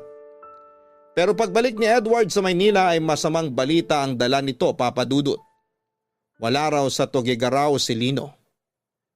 Nung puntong yon ay tuluyan nang nawalan ng pag-asa si Edward na mahanap ang kanyang kapatid. Unti-unti ay tumigil na lang din siya sa paghahanap. Ang sabi ni Edward ay hahayaan na lang daw niya si Lino sa kung anuman ang plano niya sa sarili niya. Kung ayaw niyang magpakita ay irespeto na lamang daw niya yon. Malaki naman daw ang tiwala niya sa kapatid niya na hindi niya ipapahamak ang kanyang sarili. Umaasa siya na kapag okay na ang lahat ay babalik din ito. Hindi ko alam kung bakit gano'n na lamang kadali para sa kuya ni Lino na tanggapin ang lahat samantalang ako ay araw-araw na nag-aalala para sa kapatid niya. Kung si Edward ay nag-give up kaagad, ako naman ay hindi sumuko sa paghahanap kay Lino. Lagi ako nag-check ng phone at update sa Facebook sa pagbabaka sakaling may balita na tungkol sa kanya. Naisip ko na kailangan lang siguro niya ng oras para hanapin ang sarili niya. Hinintay ko siya pero ang paghihintay na yon ay hindi ko inaasahang mauuwi lang pala sa wala, Papa Dudut. Mabilis na dumaan ang ilang buwan, walang Lino na nagparamdam. Walang Lino na bumalik. Maging ang mga otoridad ay tumigil na rin sa paghahanap sa kanya. Para bang ang lahat ng tao sa paligid ay sinukuan na si Lino. At ako na lang noon ang nananatiling concern kung nasa maayos na kalagayan pa ba siya. Pero katulad ng iba ay wala na rin akong ibang maisip pa na pwedeng gawin kung hindi ang maghintay. Maghintay na magparamdam siya sa akin. Maghintay na mag-message sa akin sa Facebook at sabihing nakita nila si Lino. Maghintay sa kanyang pagbabalik. Gabi-gabi ay binabalikan ko ang mga naging pag-uusap namin sa chat. Nagbabaka sakali ako na baka may napag-usapan kaming lugar doon na magsilbing clue kung nasaan siya noong time na yon, Papa Dudut. Mabilis na natabunan ang issue ng pagkawala ni Lino hanggang sa unti-unti na lamang na mag-move on ang mga tao mula sa kanya. Masakit para sa akin na ganon na lamang siya kinalimutan ng mga taong malalapit sa kanya. Pero naiintindihan ko rin naman sila dahil alam kong bawat isa sa amin ay may sariling buhay na kailangang ipagpatuloy. Sa totoo lang ay medyo nagtatampo nga ako noon kay Lino dahil hindi man lang niya naisip na magpaalam. Pakiramdam ko ay parang wala lang ako sa kanya. Hindi niya naisip na maaari akong mag-alala kapag bigla na lamang siyang nawala. Parang binaliwala na lamang niya ako pati na rin ang mga pinagsamahan naming dalawa. Hanggang sa dumating ang araw na maging ako ay tinanggap na lamang din na hindi na babalik si Lino.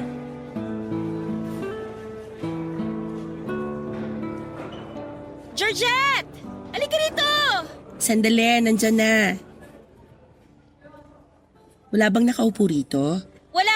Halika, upo ka na dyan. Ngayon ka lang magbe-break? Patapos na ang recess ah. Tinapos ko yung report ko. Hinahanap na ni principal eh. Anong report? Tungkol sa pinuntahan kong seminar nung weekend. Ah, yung tungkol sa paggawa ng storybook? Oo, ako yata yung ilalaban niya sa storybook writing competition eh. Ay, Shala, writer ka na pala ngayon? Wala namang ibang choice. Busy naman kayo lahat para sa intrams, kaya ako yung pinili niya. Pero last week pa yung seminar na pinuntahan mo, di ba? Bakit ngayon ka lang gumawa ng report? Nalimutan ko, nasa iba yung focus eh. Alam mo, nakakaapekto na talaga sa trabaho mo yung pag-iisip kay Lino, ha? Masama bang mag-alala sa kanya? Kaibigan mo rin siya. Hindi ka ba nag-aalala?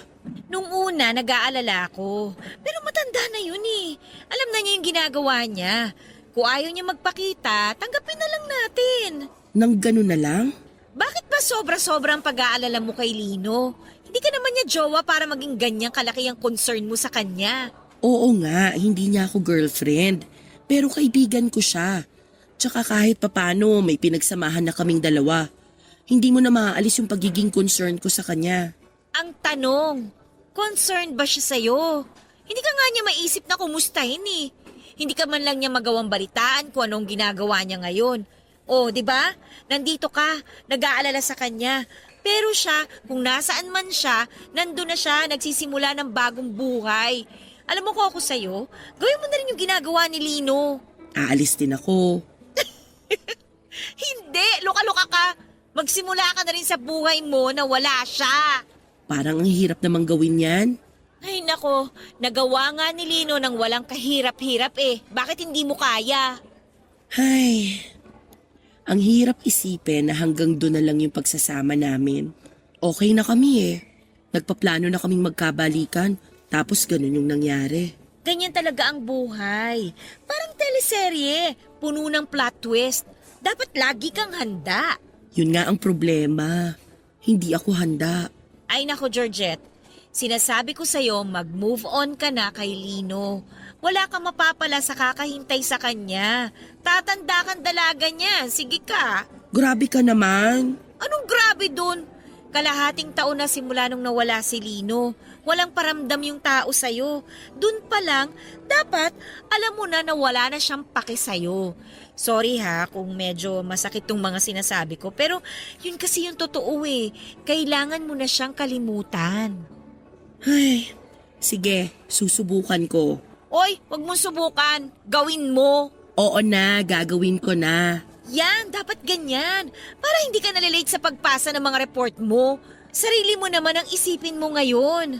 Opo, madam, masusunod po. O siya, sige na. Mauna na ako sa'yo ha. Aayusin ko pa yung mga gamit para sa klase ko. Magga-gardening kami mamaya. O sige, susunod na rin ako pagkatapos kong magmerienda. Oy ha, basta yung sinabi ko sa'yo. Oo na. Kulit nito. Buwan ang lumipas. Naubos na rin ang pag-asang pinangahawakan ko. Bawat buwang dumadaan ay unti-unti ring nawala sa isipan ko si Lino Papadudot. Siguro ay ganun talaga kapag wala na ang tao sa buhay mo. Makakalimutan at makakalimutan mo rin sila. Hanggang sa 1 taon ang lumipas simula nang nawala si Lino, tuluyan ko nang tinanggap na hindi na siya babalik. Na hindi na ako parte ng kanyang buhay. Inisip ko na lamang noon na kung nasaan man si Lino noong time na yon, ay sana'y masaya na siya at nasa maayos siyang kalagayan. Ganun man ang nangyari ay nagpatuloy sa pag-ikot ang mundo. Nagpatuloy ako sa sarili kong buhay. Mula sa pagiging grade 2 teacher ay tumaas ang ranggo ko at nailipat ako sa pagtuturo ng grade 6. Nagkaroon ako ng mga bagong goal sa buhay ko. Nakakilala ako ng mga bagong kaibigan at nagkaroon ng mga bagong karanasan. Kahit papaano ay naging instrumento ang pakikipag-ugnayan ko sa mga pupils ko para makalimot sa nakaraan. Sila ang pumawi sa pagkalumbay ko. Unti-unti ay nagawa ko ring umusad sa buhay kahit wala na si Lino sa tabi ko. Hindi rin naman nagtagal, isang bagong kaibigan din ang pumasok sa buhay ko. Siya po si Billy na isa sa mga kaibigan ni Lino na minsan ko na rin pong nakasama noong magkasintahan pa lamang kaming dalawa. Aksidente kaming nagkatagpo noon sa isang coffee shop matapos ang mahabang panahong walang komunikasyon.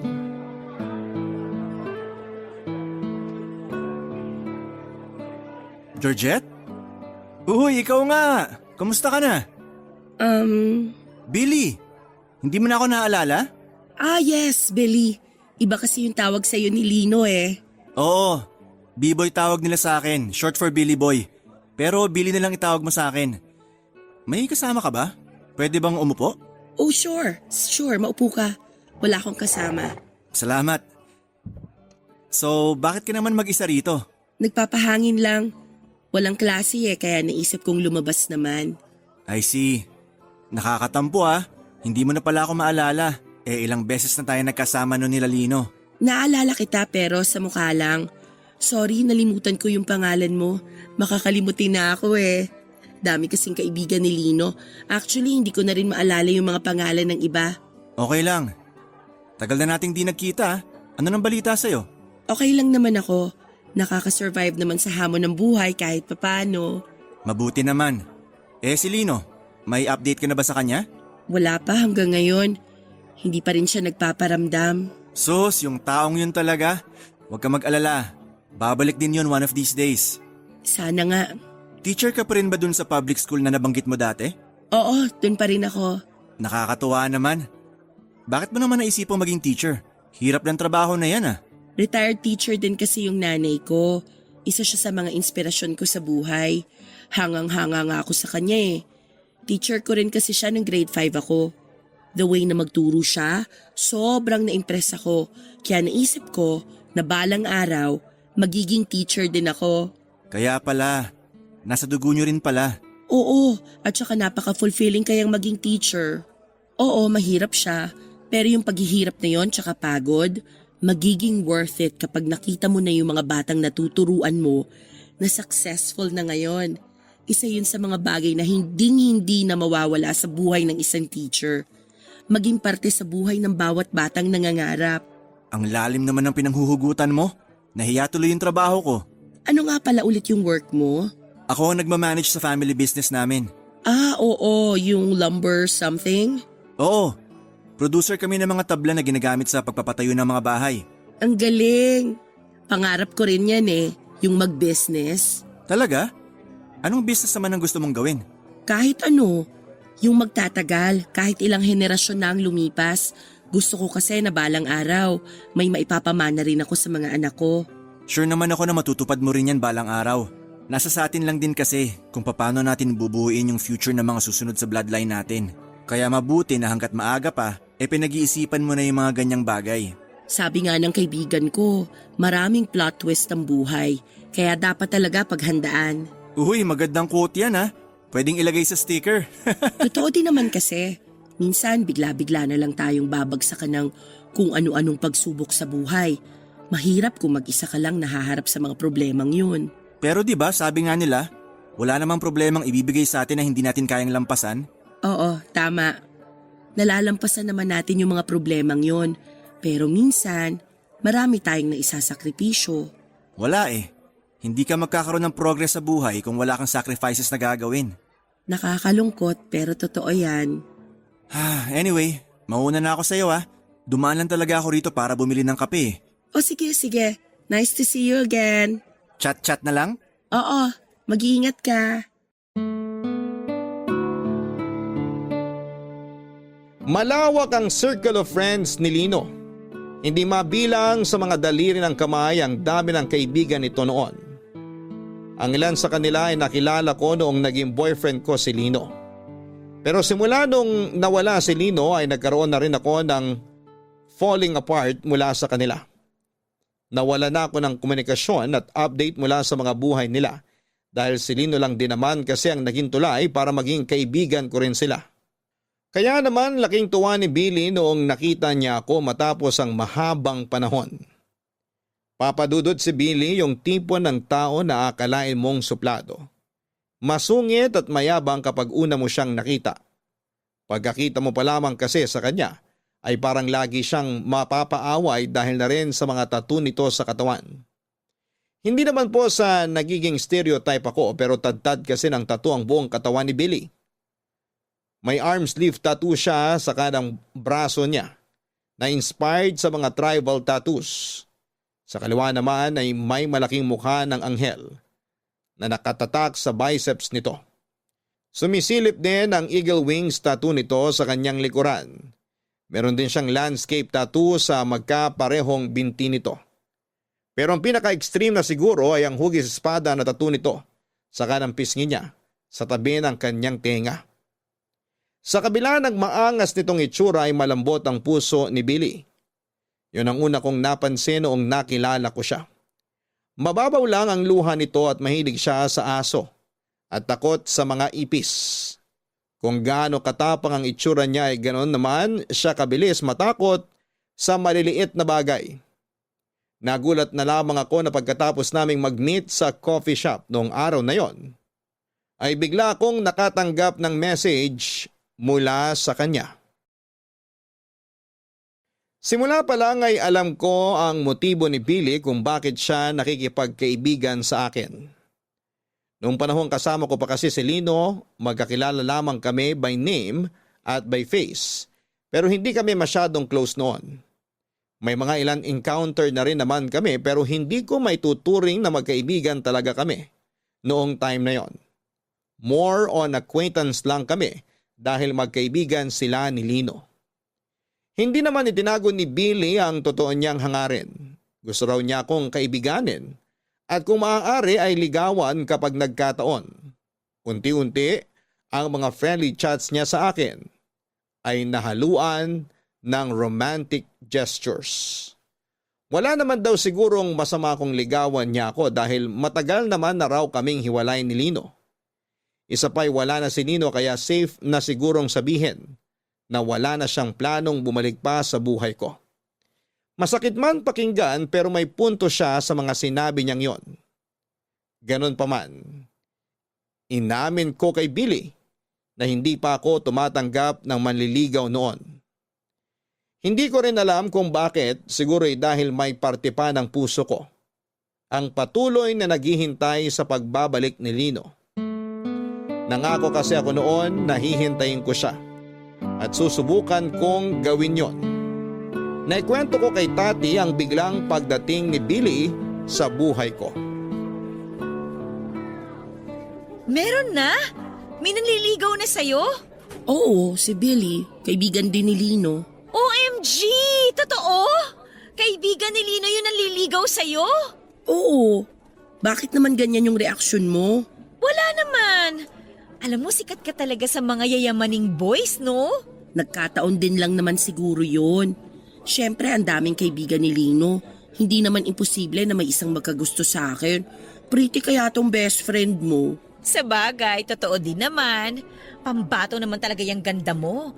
Pero, hindi ba parang weird yun? Kaibigan ng ex mo yung nanliligaw sa'yo? Hindi ba parang may bro code eme-eme sila na bawal ligawan yung mga ex ng tropa? Malay ko, hindi naman ako lalaki eh. Hindi, meron din ganun sa ating mga babae, di ba? Off limits ang ex ng kaibigan. Wala naman sigurong masama doon. Ex naman eh, hindi naman inagaw. Pero weird pa rin. Para sa akin lang naman yun, ha? So ano ba? Describe mo naman sa akin kung anong itsura ng Billy na to. Nakita ko na ba siya? Hindi ko lang sure kung nagkita na kayo. Basta tadtad ng tattoo yung katawan niya. Parang may na-meet na ako before na ganyan. Pero hindi ko na maalala yung mukha eh. Cute ba? Cute din naman. Medyo nakakatakot nga lang yung mga tattoo niya sa katawan. Baka mamaya adik pala yan, ha? Oy, hindi masyado ka namang judgmental. Porke may tattoo, adik agad. Eh, sabi mo kasi nakakatakot. Yung tattoo lang pero hindi yung tao. Ang bait kaya ni Billy. Magalang siyang tao, mapagkumbaba, walang ere sa katawan at saka sweet. Bet mo? May itsura siya. Maganda yung personality niya. Pero to be honest, hindi ko siya nakikita bilang boyfriend eh. Talaga? Bakit naman? Hindi ko alam kung bakit. Alam ko kung bakit. Bakit? Eh kasi, si Lino pa yung laman ng puso mo. Tama? Tama ako, no? Siyempre, tama ako. Ano sinasabi mo dyan? Nananahimik na yung tao, dinadamay mo pa rito. Aminin mo na. Alam ko naman na hindi ka pa nakaka-move on kay Lino. Hindi rin naman kasi ganun kadaling bumitaw. Alam mo, kung ako sa'yo, pagbigyan mo na yang si Billy. Hindi ka talaga makakabitaw mula sa taong minahal mo kung patuloy ka pa rin kumakapit sa alaala niya. Palayain mo na si Lino at si Billy ang papasukin mo dyan sa puso mo. Total, base naman sa mga sinasabi mo mukhang mabuting tao naman si Billy. Hindi talaga. Malabong maging kami ni Billy. Naku, huwag ka magsalita ng tapos. Hindi mo alam ang ikot ng mundo. Malay mo bukas, mahal mo na pala yung tao. Hindi naman ganun kadaling umibig eh. Mahirap talaga kasi hindi ka willing mag-take ng risk. Bigyan mo siya ng chance. Sure akong ikaw pa ang mas mahuhulog doon, panigurado. Naku, hindi mangyayari yun. O hindi. Anong gagawin mo sa tao? Pagtatabuyan mo. Teka nga, nasabi mo na ba sa kanya na hindi mo siya gusto? Inamin ko naman agad sa kanya nung umamin siya na may gusto siya sa akin. Sinabi ko sa kanya na hindi pa ako ready na pumasok sa relasyon ngayon. Eh, anong sabi niya? Okay lang daw, basta tanggapin ko lang daw siya bilang kaibigan. Siya nang bahala sa iba. Ano ibig sabihin nun na siyang bahala sa iba? Ang pagkakaintindi ko sa sinabi niya, baka manliligaw pa rin siya siguro kahit na sinabi kong ayoko pa. Yan ang gusto ko, hindi kagad nagpapatalo. Hindi rin. Alam mo minsan, kailangan nating sukuan agad yung laban na sa simula pa lang, alam na nating matatalo tayo para sa ganun, hindi tayo masyadong masaktan. Sus! Sabihin mo yan sa sarili mo. Hindi mo nga masukusukuan yung taong matagal ka nang kinalimutan eh. Aray naman! O ano, naka-back to you ka no? Practice what you preach kasi. Kahit na hindi pa ako ready ay hindi agad sumuko sa akin si Billy. Naging magkaibigan kami pansamantala pero nagpatuloy pa rin ang pagpapa-impress niya sa akin. Humingi siya ng chance na bigyan ko siya ng oras para ipakilala ang sarili niya sa akin. At ibinigay ko naman sa kanya yon, Papa Dudut. Katulad ni Lino ay mula sa may kayang pamilya si Billy. May sarili siyang lumber business na namanan niya mula sa kanyang mga magulang. Pangatlo siya sa 4 na magkakapatid at nakapagtapos sa isang kilalang university. Nanligaw na nanligaw sa akin si Billy hanggang sa nasanay na lamang din ako sa presensya niya at naging komportable na rin ako sa kanya. Aaminin ko na noong una ay hindi ko naman talaga nakitaan si Billy ng kung anuman para magustuhan ko siya. Pero sa pagtagal ng pagkakaibigan naming dalawa, noong nakabuo na kami ng connection at nakagawa ng ilang memories, ay dahan-dahan ding gumaan ang loob ko para sa kanya. Soft-spoken si Billy. Nakakatuwa nga kasi hindi akma sa itsura niya ang pag-uugali niya. Masyadong strong ang features nito sa mukha niya kumpara sa personality niya. Malapad ang kanyang panga, mataas ang cheekbones, at sa singkit niyang mga mata ay makapal ang kanyang kilay. Kung gaano katapang ang facial features niya ay gano'n namang kalambot ang puso niya sa lahat ng bagay. At yon ang mga katangiang nagustuhan ko sa kanya, Papa Dudut. Ayos ah. Dito talaga tayo sa likod ng pickup mo? Oo, astig di ba? Imbis na mag-date tayo sa mga restaurant, dito na lang tayo sa likod ng sasakyan ko. Hindi ba mas romantic yon? Sa bagay, mas intimate nga naman to kasi tayong dalawa lang ang magkasama. Tahimik, walang ibang tao, walang sagabal. May chance pa tayong pumili ng lugar. Oo nga. In fairness, maganda tong place na napili mo ha. Malayo sa light pollution. Malaya nating mapagmamastan yung mga bituin sa langit. Lagi kong nalalampasan tong lugar na to tuwing umuwi ako sa Laguna para bisitahin yung lola ko. Konti na lang dumadaan na sasakyan dito kapag ganitong oras, kaya tahimik talaga. Salamat ha. Naisip mo akong imbitahan sa ganitong klaseng date. Ganitong klase ng night out ang hinahanap ko. Yung nakakapagbigay ng peace of mind. Walang ingay, walang sagabal. Sabi mo kasi kahit saan eh. Nung nagtanong ako kung saan mo gusto mag-date, ang sagot mo kahit saan. Kaya dito kita dinala. At magandang desisyon naman yung naisip mo. Kakaiba, memorable. Hindi mo naman siguro ako mamurderin dito, no? Joke lang. Ang babaeng tulad mo hindi dapat sinasaktan. Dapat minamahal. Sus, ang corny mo. Hindi bagay sa mga tattoo mo magbigay ng cheesy na linyahan. Hindi ba? Hindi. Speaking of tattoo, alin dyan yung pinakauna mong pinagawa? Unang tattoo ko? Itong nasa braso ko. Angel tattoo. Bakit naman angel? Religious ka? Hindi naman. Wala lang. Walang rason. Nagandahan lang ako. At bakit mo naman naisip magpa-tattoo in the first place? Nung bata kasi ako, medyo rebellious din ako. Kaya nga kami naging tropa ni Lino eh. Kasi pareho kaming pasaway nung kabataan namin. Tapos bilang pagre-rebelde, ang unang naisip kong gawin, magpalagay ng tattoo. Kasama ko si Lino nung nagpalagay ako nito. Talaga? Oo, pati siya kaya nagpatattoo rin. Hindi nga. Wala naman akong nakitang tattoo sa katawan niya. Meron sa likod ng kaliwang tenga niya. Oh, anong klaseng tattoo yun? Minimalist lang. Sa pagkakatanda ko, maliit na eroplanong papel yun eh. Freedom? Freedom? Anong freedom? Freedom ang meaning ng eroplanong papel. Nire-represent noon yung kagustuhan ng tao na maging malaya. Oh, parang ako rin. May freedom tattoo rin ako eh. Talaga? Saan naman? Dito sa likod ko, yung malaking wings ng agila. Yan ba yung sumisilip dyan sa likod mo? Oo, yun nga. Pang-apat o pang-lima ko sigurong tattoo to. Di ko na maalala eh. Sobrang dami. Paano naman kasi dumami yan? Nung una, sign lang sana yun ng pagre-rebelde ko. Pero pagtagal, nagustuhan ko rin yung art ng pagtattoo eh. Sabi nila paraan yun para ma-express ng isang tao yung feelings na hindi nila mailabas sa publiko. So meaning, madami ka palang bagay na gustong i-express? Kasi halos maubos na yung balat mo sa dami ng tattoo mo eh. Oo, gano'n na nga. Noon kasi hindi ko maipakita sa mga tao kung ano yung totoong nararamdaman ko.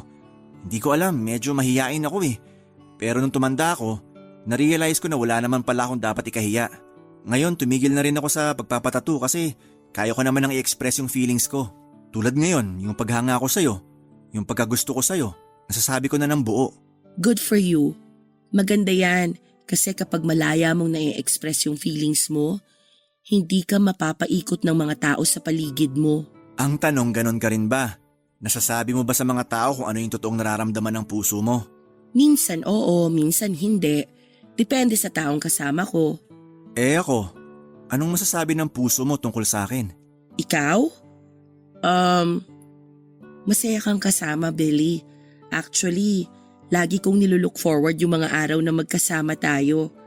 Aaminin ko, nung una, wala talaga akong nararamdaman para sa'yo. Pero habang tumatagal, nagkakaroon ka na rin ng puwang dito sa puso ko. Ibig mo bang sabihin? Oo, tama yung iniisip mo. May feelings na rin ako para sa'yo. Sa totoo lang, pwede ka na rin tumigil sa panliligaw sa akin kasi sinasagot na kita. Talaga? Oras na rin naman na para bumitaw ako sa nakaraan ko. Ready na akong magmahal ulit.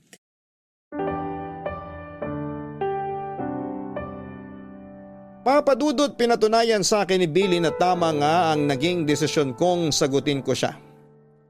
Lagi akong nakakaramdam ng comfort kapag kasama ko siya. Siya na ang nagsisilbing safe space ko sa araw-araw. Siya ang naging source of strength ko kapag dinadalaw ako ng mga pagsubok sa buhay ko. Sinisigurado niyang bawat araw na magkasama kaming dalawa bilang magkasintahan ay nagiging memorable. At yun ang isa sa mga nagustuhan ko sa kanya. Lagi siyang may bagong handog para sa akin. For the next 8 months ay naging masaya ang relasyon naming dalawa ni Billy. Sa katunayan ay nahigitan pa nga niya ang standard na isinet ni Lino. Never kong naramdaman na magkaiba ang estado namin sa buhay. May pagkakataon nga na tuwing nalilipasan kami ng gutom ay kung saan-saan na lamang kami kumakain, mapakarinderya man yan o mamahaling restaurant. Walang kaso sa kanya kahit nasa karinderya pa kami kumain, kahit na hindi naman talaga siya kumakain sa mga ganong klase ng kainan. Ganon siya karespeto sa bawat desisyon ko. Lagi niyang binibigyan ng importansya ang pagiging equal namin sa relasyon, Papa Dudut. Papa Dudut, tuluyan na ngang nawala sa isip ko si Lino noong mga panahong yon. Masaya na ako noon sa piling ni Billy, secured na ako nakasama siya. Wala na ako ibang mahihiling pa dahil lahat ng inaasahan at maging mga hindi ko inaasahan ay naibibigay sa akin ni Billy noon. Nasa punto na nga kami ng relasyon namin na ready na ako mag-settle down. Hindi na rin kasi ako bumabata pa at alam naman nating kaming mga babae ay limited lang ang oras namin, lalo na kung gusto naming magkaanak. Kaya naman noong sumapit na sa 1 taon ng relasyon namin ni Billy, ay nagsisimula na naming pag-usapan ang tungkol sa kasal. Pakiramdam ko noon ay siya na talaga ang para sa akin. Napakarami ko na ngang plano noon para sa future naming dalawa. Kapag nag-uusap kami ni Billy tungkol sa buhay-buhay, paminsan-minsan, ay isinisingit ko ang tungkol sa pagpapakasal. Hindi ko man directly sinasabi ay para bang nagpaparamdam na ako sa kanya tungkol sa kagustuhan kong ikasal. May times nga noon na kapag may mga sikat na taong ikinakasal o kaya ay mga kakilala naming nagpapakasal, ay lagi ko itong ibinabalita kay Billy. Umaasa kasi akong makaramdam din siya na ready na ako. Kaso nga lang ay hindi makuha-kuha ni Billy ang gusto kong ipahiwatig. Noong nag-celebrate nga kami ng Valentine's Day ay biniro ko siya.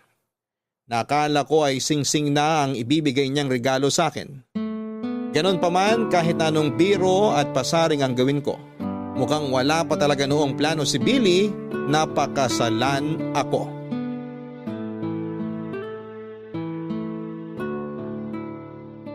Georgette, halika na, umuwi na tayo. Saglit lang, heto na. Liligpit ko lang to mga to. Ano ba yan? Yung activity ng mga bata bukas. O ayan, tara na. Gusto ko nang umuwi para maipahinga ko na tong mga paa ko. Nakakapagod tumayo buong araw. Sinabi mo pa. Pero gusto mo bang sumaglit muna tayo sa labas? Libre ko. Sa susunod na lang. Pagod talaga tong katawan ko eh. Sayang naman. Gusto ko pa naman sana mag-celebrate. Mag-celebrate ng ano? May ibabalita ako sa'yo. Wala pang ibang nakakaalam nito maliban sa asawa ko. Ikaw pa lang ang una. Ano yun? Malapit ka na maging ninang! Oh my gosh, buntis ka? Buntis ka ba? Yun ba yung ibig mong sabihin? Oo, 4 weeks! Namiss ko yung period ko, tapos sinubukan ko mag-pregnancy test at ayun, confirmed! Magkakaroon na ako ng baby! Oh, totoo ba? Congratulations! Excited na ako makakita ng mini tati. Wag lang sana magmana sa ugali ko kasi paniguradong sasakit ang ulo ko nun. Hala, nakakatuwa naman. Bigla ko tuloy na-realize na matanda na nga talaga tayo. Nagkakaanak na kayong mga kaibigan ko. True! Kaya ikaw, galaw-galaw, baka malipasan ka dyan. Heto na nga eh. Kinakarir ko na nga tong love life ko para naman makahabol ako sa inyo. May nagpaparamdam na ba? Nakakarinig ka na ba ng wedding bells? Wala nga eh. Ako yung nagpaparamdam pero parang bingi yung boyfriend ko, walang naririnig. Paano ba kasi yung pagpaparamdam na ginagawa mo? Hindi ko naman diretsang sinasabi na gusto ko nang magpakasal.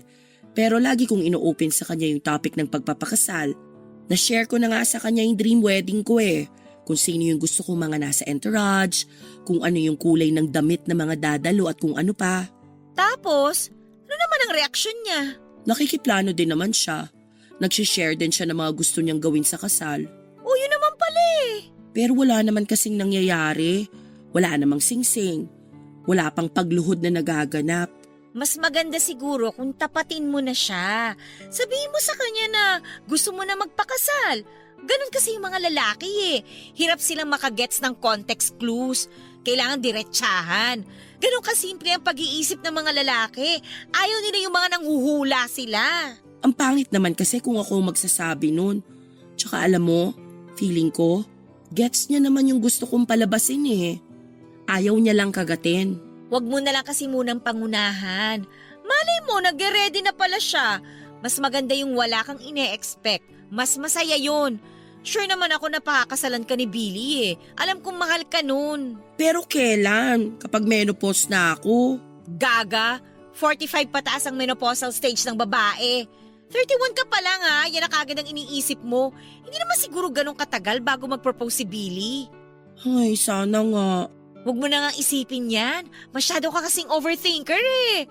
Alam mo, halika na. Samahan mo na ako mag-milk tea at kwek-kwek. Libre ko! Ay, sige na nga. Tara na. Pero kwek-kwek lang. O di sige, shawarma kung gusto mo. Ayan, mas gusto ko yan.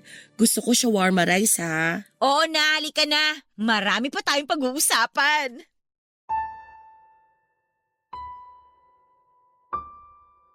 Pero lumipas pa ang ilang buwan, walang singsing na dumating, Papa Dudut. Hindi ko nga alam kung bakit nung panahong yon ay para bang nagmamadali akong ikasal. Siguro ganon ko talaga kamahal si Billy dati. Sa kabila ng kawalang interest ni Billy sa usapang kasal ay nanatili namang maayos ang relasyon naming dalawa. Kahit na mahigit 1 taon na kaming magkasama ay wala pa ring nagbabago. Parang nasa ligawan stage pa rin kami na sobrang sweet na sweet sa isa't isa. Nanatili ang pagiging caring ni Billy sa akin at dahil hindi ko naman siya mapilit na pakasalan, ako ay naghintay na lamang kung kailan siya magiging ready. Hindi rin naman pwedeng ipilit ang isang bagay lalo na kung hindi pa handa ang isang tao. Naisip ko rin na mas maganda na maging surprise ang gagawin niyang proposal sa akin. Umasa na lamang ako na baka sa araw na hindi ko inaasahan ay doon siya mag-propose, Papa Dudut. Ang ginawa ko na lang ay naging maayos at supportive na girlfriend ako para kay Billy. Hanggang sa kalagitnaan ng masayang pagsasama namin ni Billy ay isang hindi inaasahang balitang natanggap namin. Naghahanda na ako noon para sa pagpasok ko sa school nung nakatanggap ako ng tawag mula sa kapatid ni Lino na si Edward. Kinabahan ako dahil matagal na kaming hindi nakapag-usap ni Edward at ang tawag niyang yon ay maaaring isa lang ang ibig sabihin. Maaaring nagbalik na si Lino.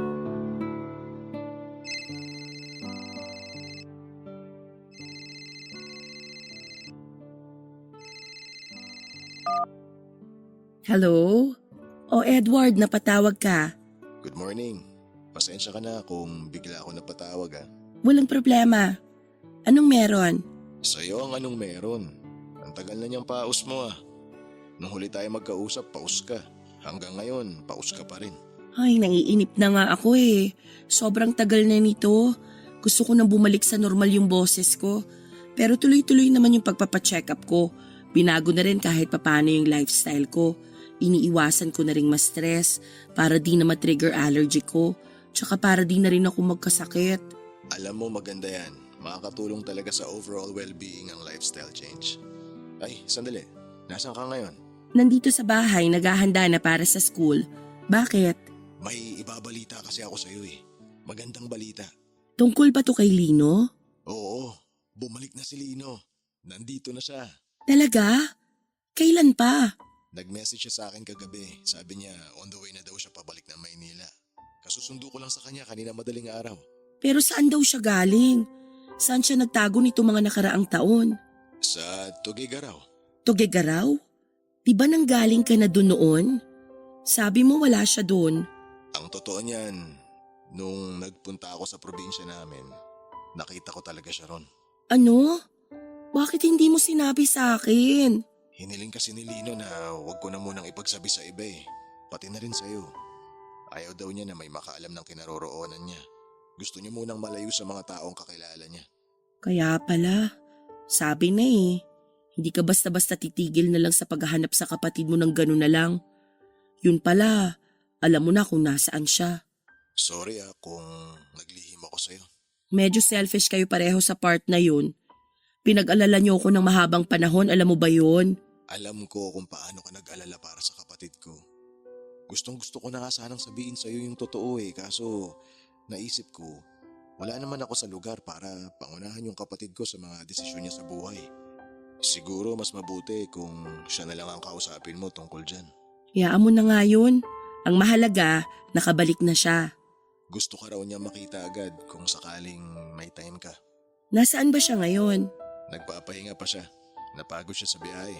O sige, susubukan naming pumunta dyan sa inyo mamaya pagkatapos ng klase ko. Okay, sige. Okay, bye-bye. Bye. Georgette, ready ka na ba? Sandali lang.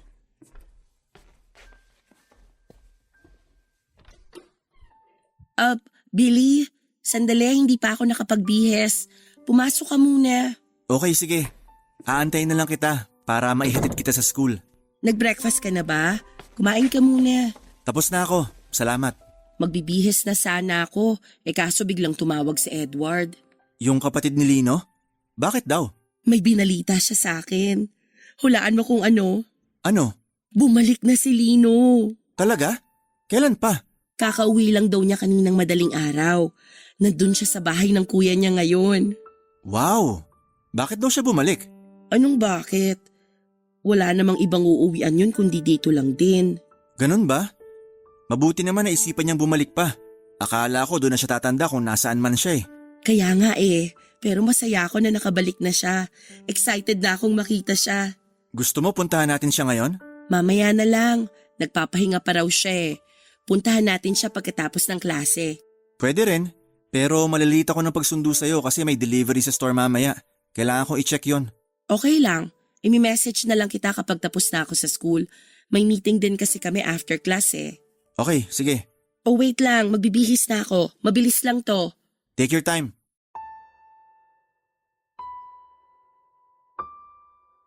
Hindi ko alam kung anong klaseng emosyon ang naramdaman ko noong narinig ko ang balita.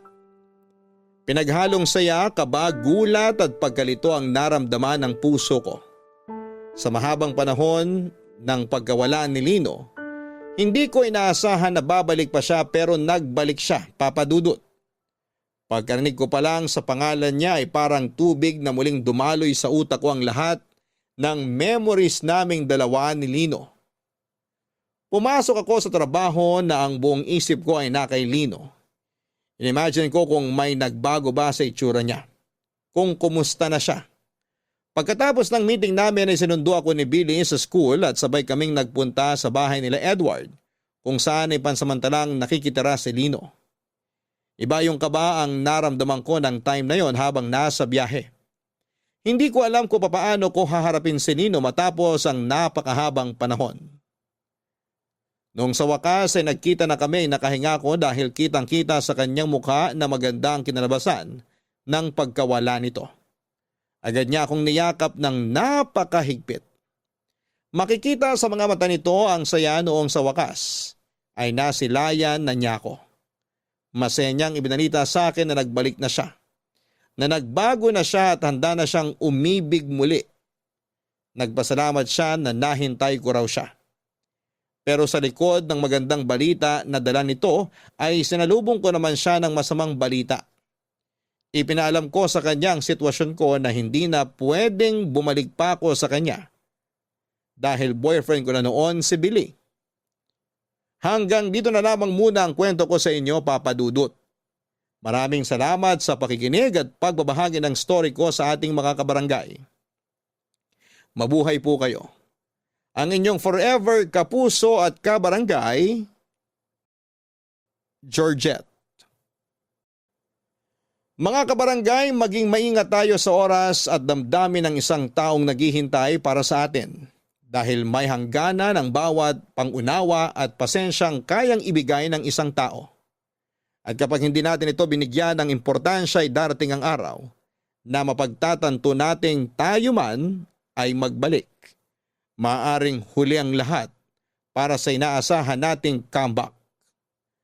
Hanggang sa muli, ako po ang inyong si Papa Dudut sa mga kwento ng pag-ibig, buhay at pag-asa sa Barangay Love Stories #1.